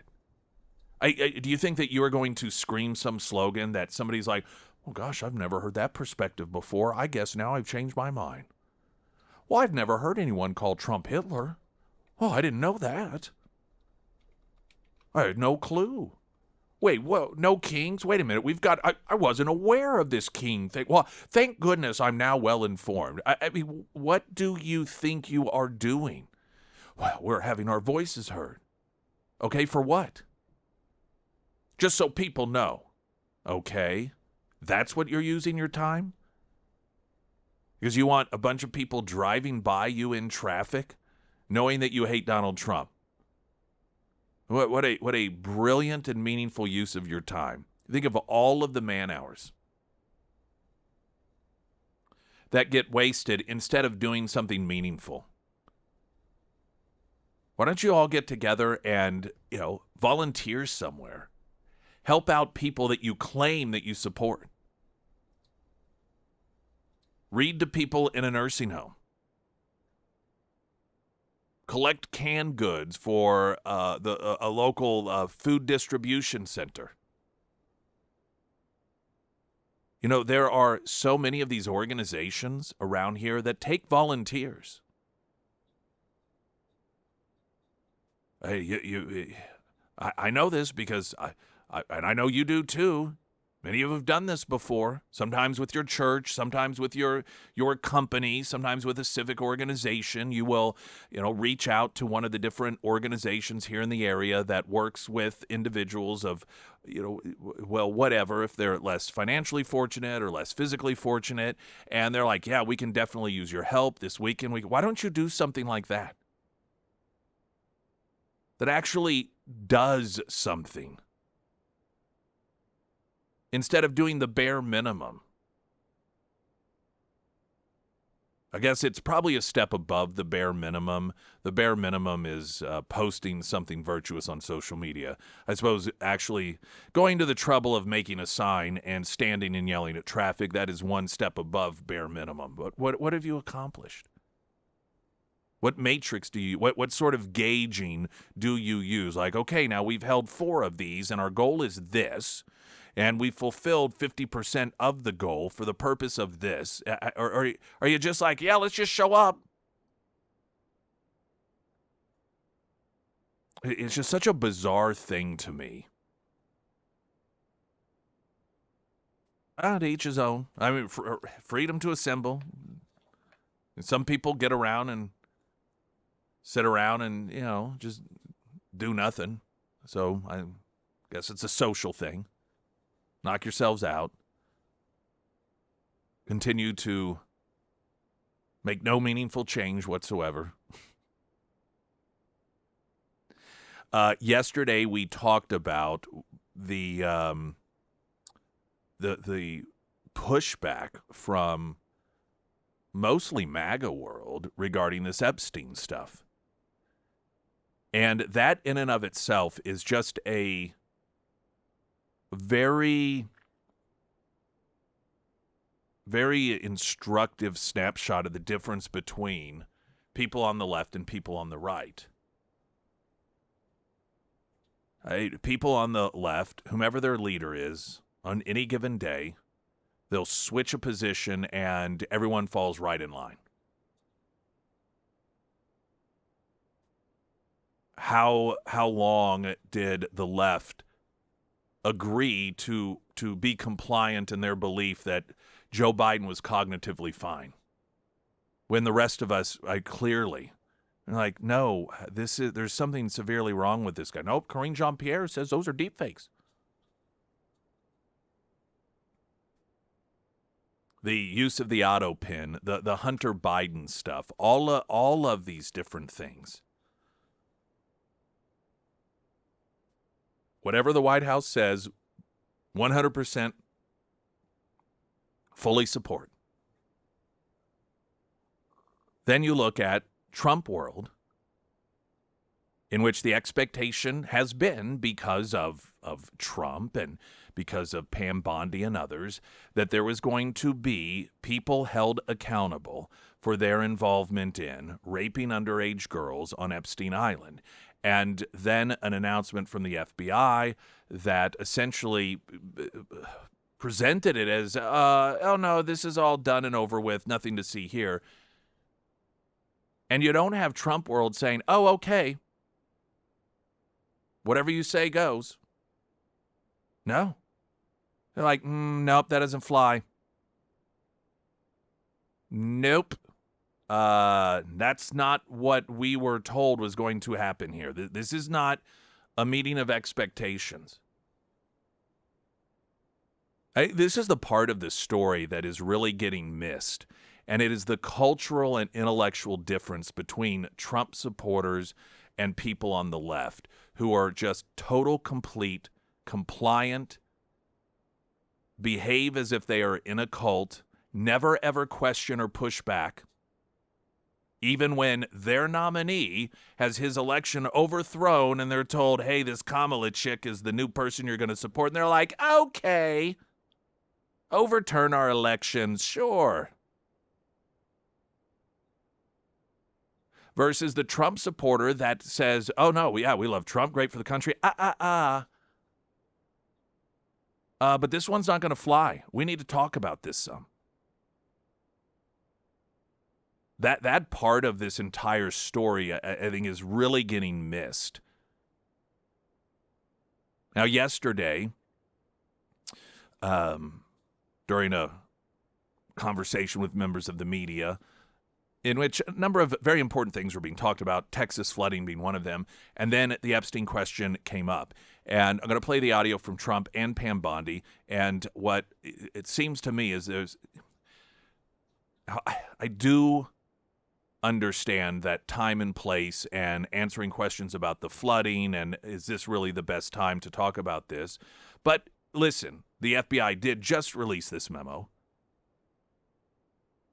And this is a very significant thing.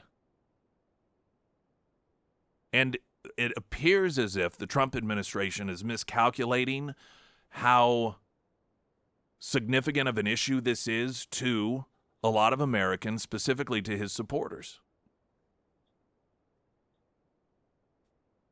And so we'll play that audio and talk a little bit about that here coming up. Pyramid Roofing Company, talk and text line 447 KSGF. Latest news update.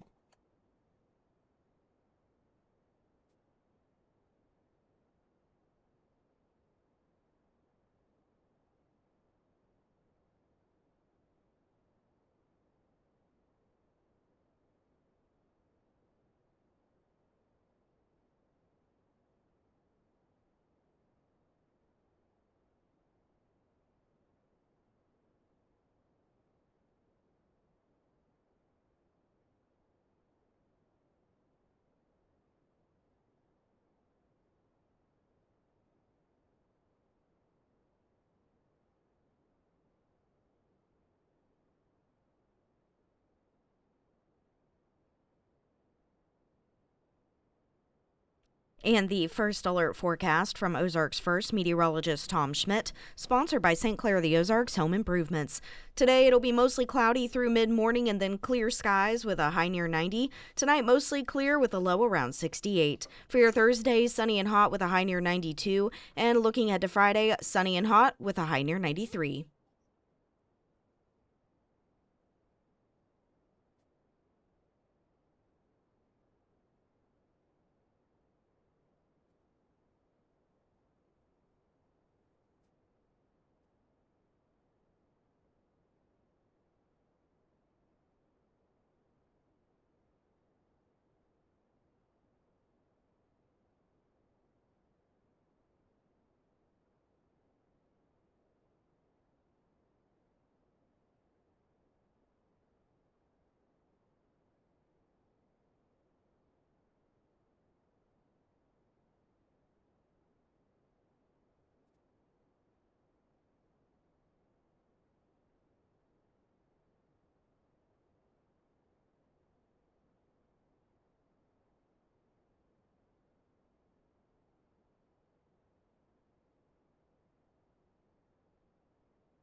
Sarah Myers, everyone. Thank you, the Pyramid Roofing Company. If it's been a while since someone has done a roof inspection at your home, now is the time to do it, especially since we've had quite a severe storm season this year. And I want to recommend Josh and his team over at the Pyramid Roofing Company. They offer free roof inspections, and they are the professionals when it comes to residential, commercial, and metal roofing services. Whether it is a small repair or a full replacement, the Pyramid team, they are going to walk through that entire process, and they will even help you handle the insurance side of things so you don't have to stress. So if it is time to have the Pyramid Roofing Company team out to your home, schedule that free roof inspection with Josh today. You can find all the contact information for the Pyramid Roofing Company under the Sarah's Endorsements tab at ksgf.com. Now, I was trying to think of the best order to play this audio. Let's start with Pam Bondi, back when she was on with Jesse Waters, not long after Trump was sworn into the presidency. Now, the reason this is relevant is because this has become a real focal point for those who want people held accountable when it comes to any illegal activity involving underage girls. And Pam Bondi even acknowledged, this is an interview I'm sure she wished she had not done, though it would not change the expectations of people who want accountability here. But she had gone on Jesse Waters and talked very specifically about the list and about people, how bad the information people are going to learn is just horrible and horrific. And so this is that conversation from, again, not long into the Trump presidency. This second term, of course. Said last week that you have the Epstein files on your desk. When can we see them, and what's taking so long to release them? I do. Jesse, there are well over, this will make you sick, 200 victims. 200. So we have well over 250 actually. So we have to make sure that their identity is protected and their personal information. But other than that, I think tomorrow, the personal information of victims. Other than that, I think tomorrow, Jesse, breaking news right now, you're going to see some Epstein information being released by my office. What kind? Are we going to see who was on the flights? Are we going to see any evidence from what he recorded? Because he had all of his homes wired with recording devices.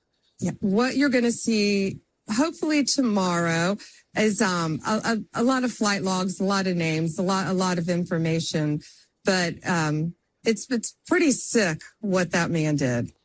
All right. So that was one of the public declarations made by someone with the Trump world that I think reasonable people recognize as something that would make you go, okay, well, we're going to start really finding out who is involved. And when you talk about over 250 victims, that suggests that there were perpetrators outside of Epstein, of course.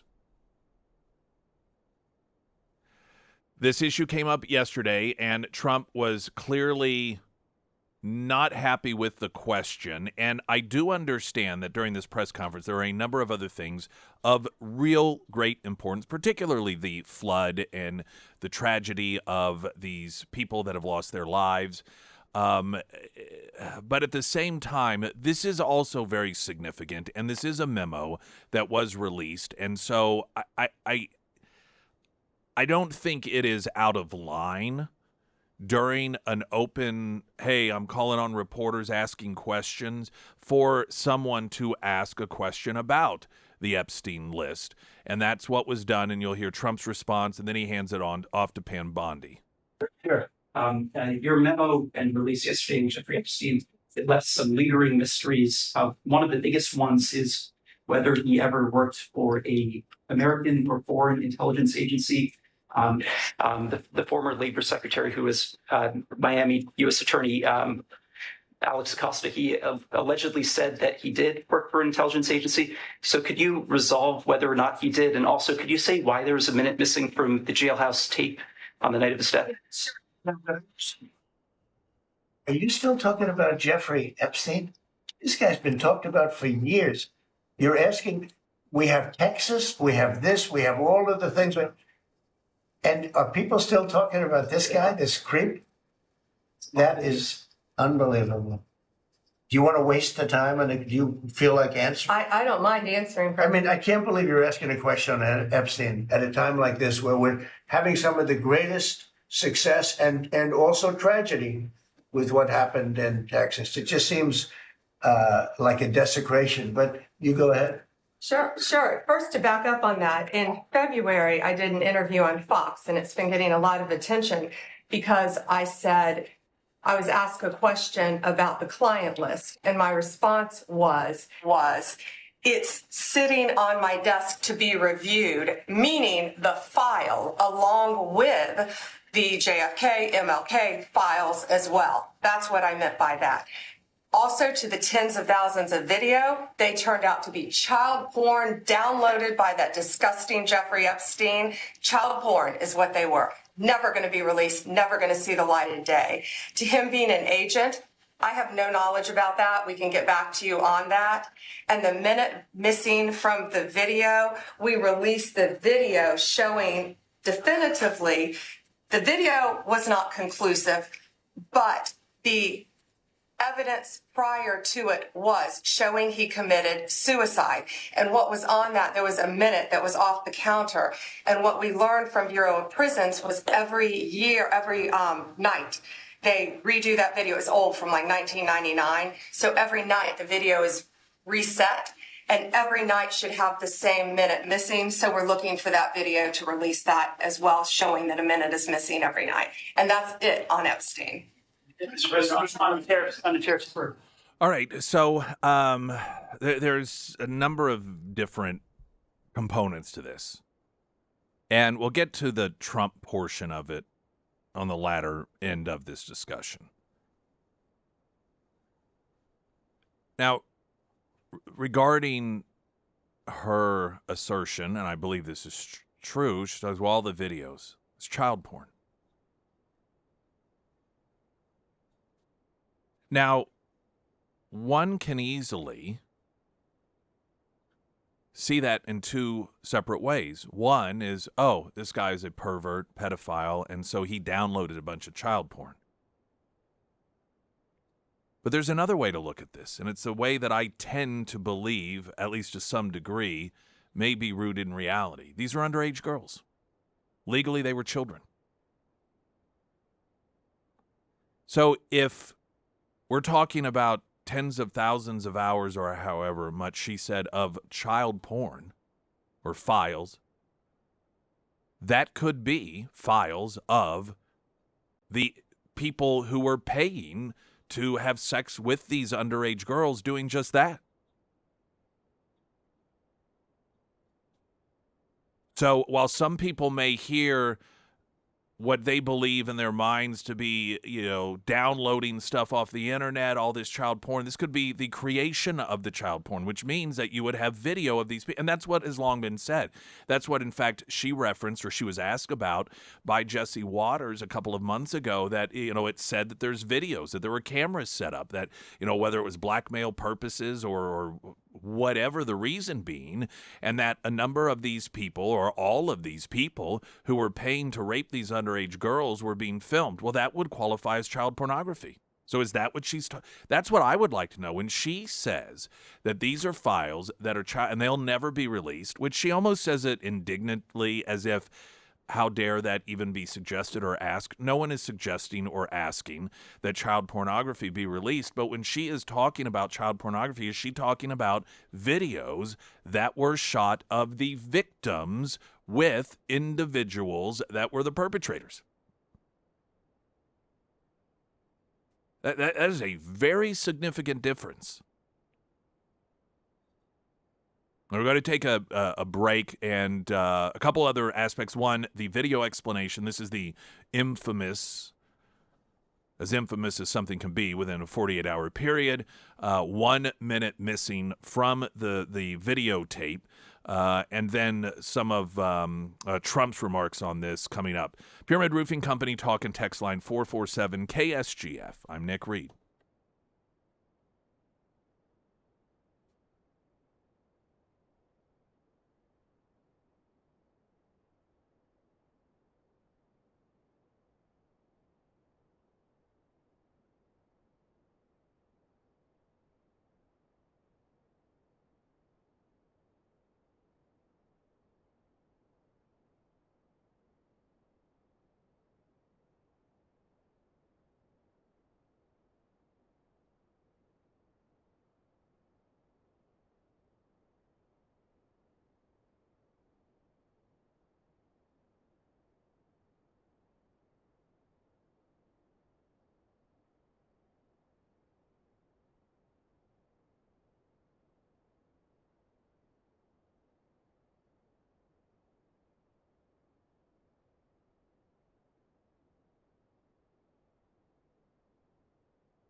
Emily Johnson, House Theory Realty. Diane noting Emily's just the best.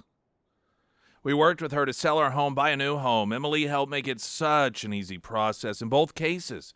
She guided us in the right direction, advocated for us repeatedly. She also took some pressure off us by offering to contact people for us and make arrangements as needed for repairs, estimates, etc. If we were unavailable, Emily always took the time to make things work. It was so much fun working with her over the past few months, and we would recommend her to anyone looking for a new agent. You know, the part of this that always stands out when it gets mentioned is Emily having the contacts and helping make arrangements as needed for repairs and estimates and so forth. That is something that can sometimes catch somebody off guard if you're looking to sell a home and the potential buyer has a few requirements in order to make the purchase in terms of home improvements or termite damage, whatever it may be. And suddenly you realize, well, I don't have any idea who's good. And then you worry, well, if they find out I'm doing this as part of an agreement in order to sell my home, then am I going to get overcharged? Are they going to take advantage of that fact?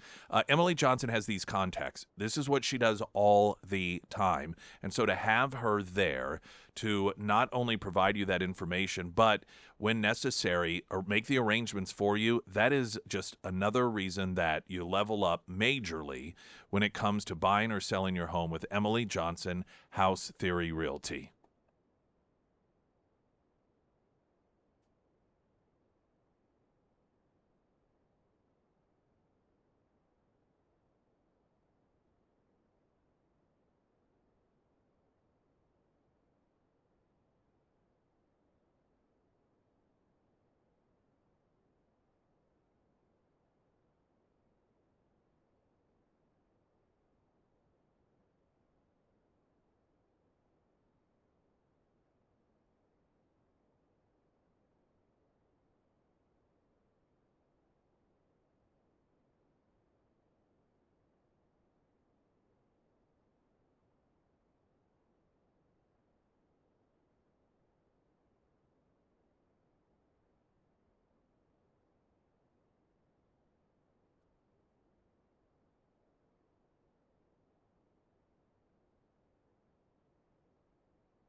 Springfield's Talk 1041, the first alert forecast from Ozarks First meteorologist Tom Schmidt, sponsored by J&S Automotive. Today we'll see mostly cloudy skies through mid-morning and then gradually clearing with a high near 90. Tonight mostly clear with a low around 68. For your Thursday, sunny and hot with a high near 92. And on Friday, sunny and hot with a high near 93. All right, so I say the American people, but it really seems to be largely driven by so-called MAGA world, this unsatisfactory response that has been coming from the Trump administration regarding the Epstein case and situation. And this was talked about yesterday. Trump was asked the question during a press conference, and his position was, I can't believe that you're even wanting to talk about this guy, Epstein. He's been talked about to death. Pam Bondi saying, hey, listen, whenever I was asked about files, it wasn't a list. I had the files on my desk about this and so forth. And you know, she noted that a lot of the evidence was child pornography. And the big question I think needs to be asked, is that child pornography created by Jeffrey Epstein? Were these videos of some of the individuals who were paying in order to have sex with these underage girls? Is that what we're talking about? Because that's called evidence. That's not just child pornography. That's not evidence against Epstein. That's evidence against the people whom should be held accountable. One of the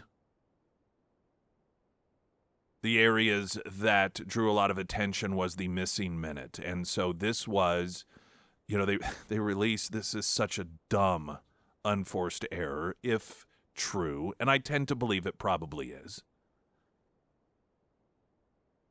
They release this footage, and they're like, hey, here is the footage that is from a camera outside Epstein's cell during the period of time in which he committed suicide. And so here you see that no one went in or out. Well, there was a timestamp on it, and the timestamp showed that it skipped 1 minute.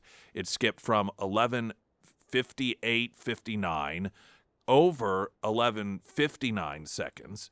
And then, or 11:59, the minute, that last minute until midnight. Skipped it. Pam Bondi's explanation is this is an old system, which it's government, so it probably is, and it like doesn't update or erases or it's something during that period of time, like a reset. Now, I tend to believe that that's true. And she said, listen, we're going to get footage of all the other days in order to show that that's what happens. Well, we can all, of course, say, well, that could be doctored, all right. The fact that it was released with that timestamp showing that it skipped, to me, demonstrates the likelihood that that is a common thing. So they didn't even really think about it because that's just the way that their system works.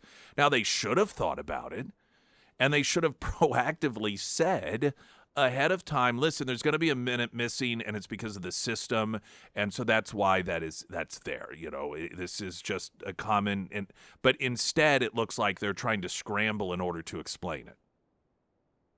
To me, just unforced error. Dumb.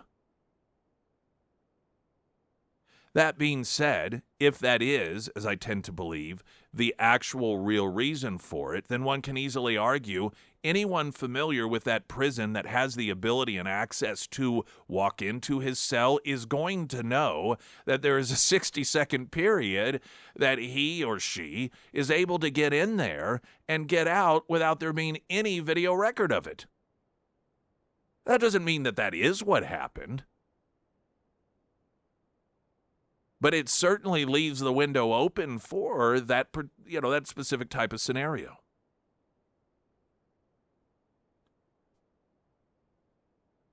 I think the one thing about all of this that is clear is that from the Trump administration, the tone regarding this has shifted in a way that is very clear.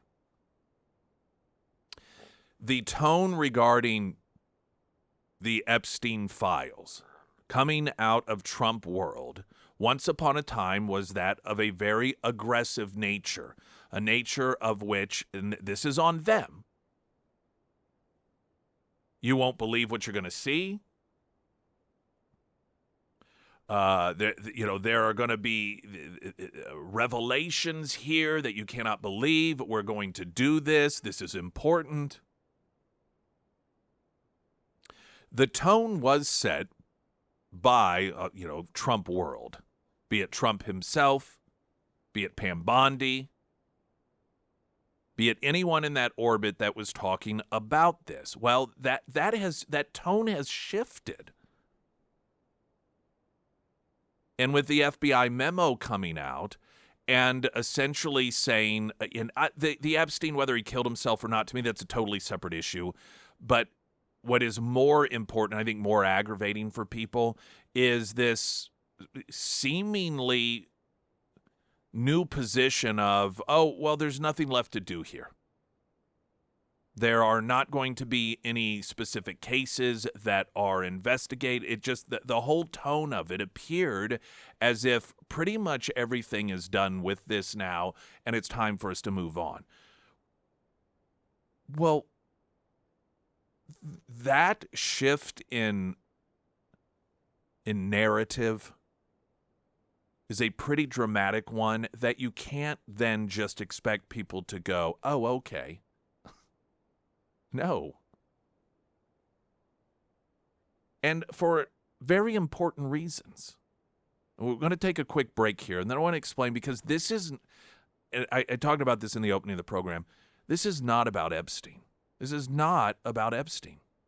And I think also that hopefully in the last 24 hours, the Trump White House has recognized they've miscalculated the significance of this to, and again, I don't know how significant it is to the American people. It's pretty interesting that it's the Trump supporters that are the biggest drivers of wanting to get to the bottom of this. Particularly, and we'll address this too once again, the absurd notion that, well, it's because Trump is implicated in it. There are so many reasons that makes absolutely zero sense whatsoever. It doesn't have anything to do with if you support Trump, if you don't, if you believe him, you don't believe him. Every single thing that has occurred regarding this Epstein stuff screams that, of course, Trump isn't involved, up to and including the fact that means that the FBI and the CIA and that Joe Biden and Hunter Biden and everybody and the Justice Department that has done everything they can to frame Donald Trump, but they decided to cover this up for him. You have to be delusional to believe that. It just doesn't make any sense. More in moments. I'm Nick Reed.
There was a text in the Pyramid Roofing Company talking text line saying that Trump's response is like a Democrat response. They just want to move past it. And I believe that is the case. The question is why? And the way that one is best to approach a situation like this is to take out the personalities. You have blank faces in their only behavior. You only evaluate behavior. Now, what the Trump derangement syndrome people want to believe is, well, this clearly it's because it implicates Trump. There is nothing.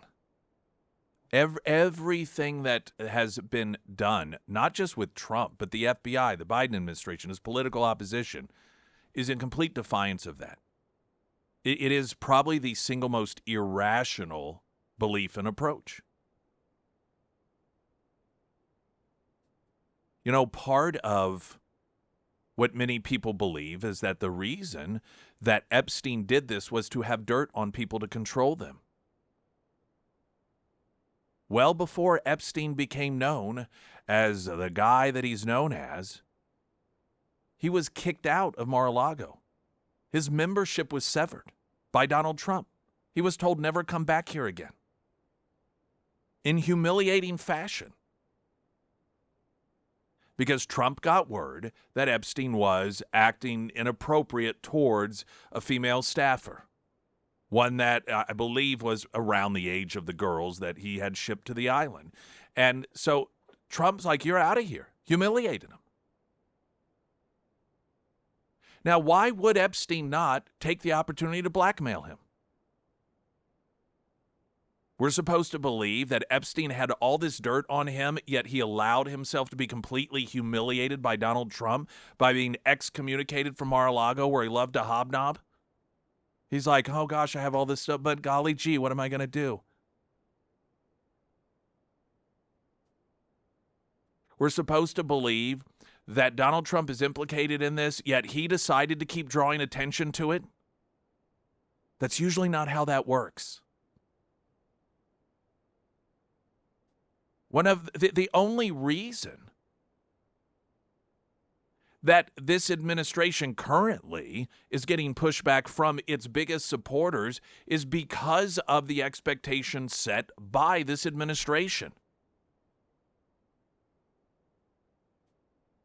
We're supposed to believe that a guy who is implicated in horrendous behavior decided that he wanted to draw as much attention to the individual involved, that is, the center of it all, and say, we're going to find out all these. Why would you? That's dumb. And I'm not even saying it would be dumb to do. It doesn't make any sense. It's dumb to believe that would happen. Use your brain.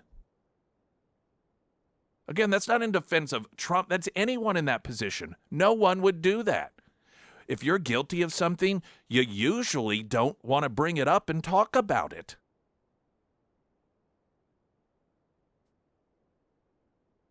You also have to believe, you look at just what we know, that this is an FBI that falsified evidence before a FISA court to be able to spy on Trump. An FBI attorney pled guilty to this, admitted, falsified evidence. They played along and pretended as if they thought the Steele dossier was legit. You had those two FBI agents that ended up being lovers. Their names escape me now. The text messages showed them conspiring to try and prevent Trump from being president of the United States. The case against Trump down in Florida got thrown out because the feds were caught tampering with evidence, which included faking top secret covers and taking photos of it, pretending as if that was found in Mar-a-Lago, which it wasn't. They would later have to acknowledge that they just printed those up. These are people who have gone to great lengths to frame Trump for things. But we're supposed to believe that this guy, that people within the previous administration believed was going to be the danger to democracy, that, just have done everything, including tried to imprison him. Oh, but over here they actually had something on him that they could, but they decided to cover that up for him.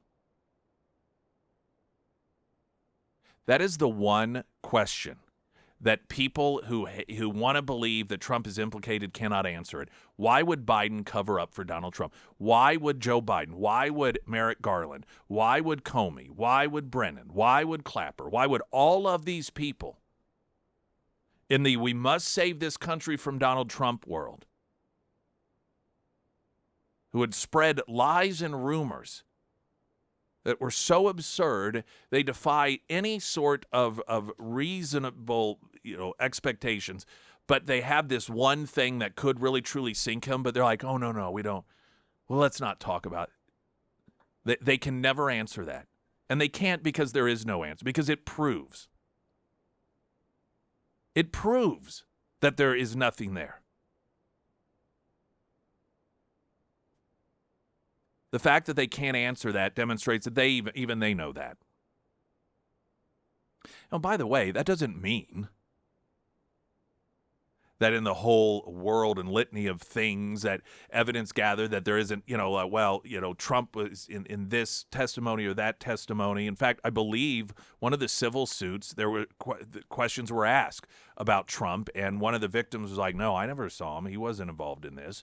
And so you can easily have a situation. I believe Obama's name was involved in some capacity. So just because somebody's name happens to be involved or in the circle, I mean, P. Diddy's another example of this. Obama's name was brought up during the trial, I believe, or discovery or something. Doesn't mean that he was at the freak-out parties. And so it isn't to say that there isn't, somewhere on the peripheral, some mention of Trump. But obviously, there's nothing there that implicates. Again, this is a guy humiliated Epstein in front of all of his little social circle world, and Epstein decided not to, use anything against him. Well, he couldn't because then it would blow his whole operation. Well, what's the point of the operation then?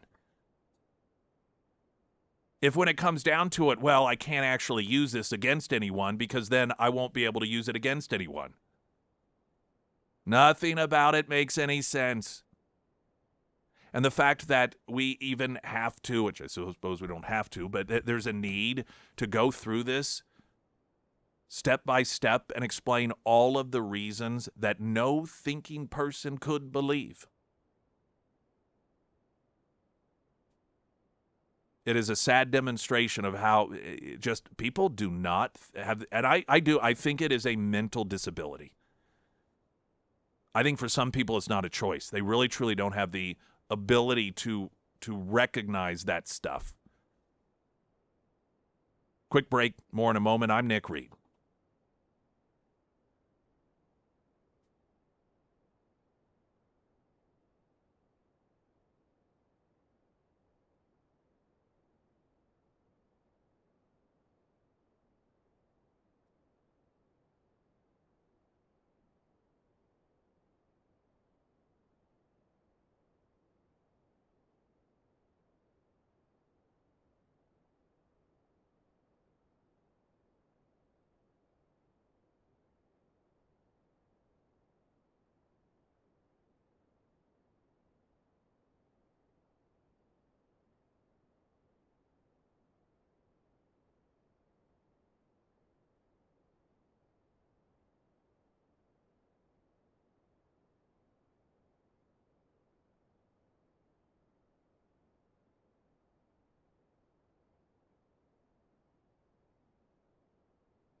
Sarah Myers, everyone. Thank you, Foreman Mechanical Heating and Air. Summer is heating up, and the hottest day is actually right around the corner. And if your system is struggling or it's overdue for a checkup, now is the time to call Russell and his team over at Foreman Mechanical Heating and Air.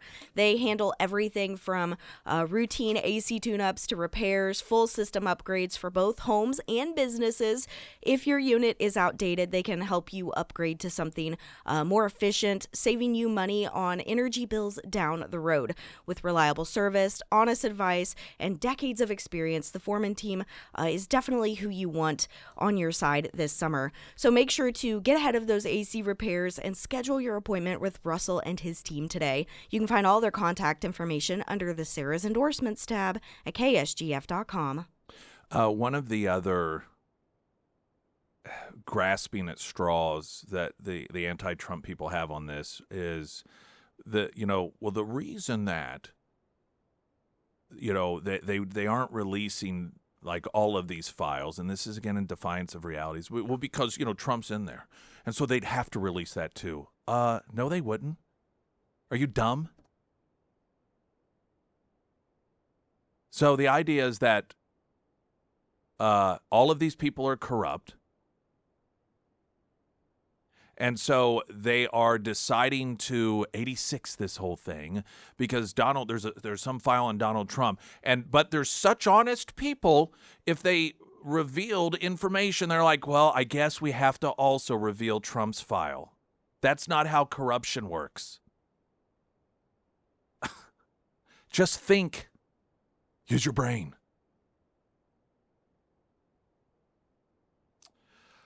This is what I think maybe that the Trump folks don't understand. And I don't know, maybe I'm kind of alone in this. This is for me why this is so significant and important. It's not about Jeffrey Epstein. It's about all of the people that were paying for the privilege to rape underage girls and their ability to get away with it. At this point, it's not about Epstein. He's gone. But as Pam Bondi noted, there were over 200 or 250 victims. That suggests to me that there were a lot of rapists. And so this idea that, well, Epstein's dead and this has been taken care of, there are a lot of child rapists running around scot-free. And I have a real problem with that. And I think for a lot of other people, that's where the real problem is here as well. It's not about Epstein.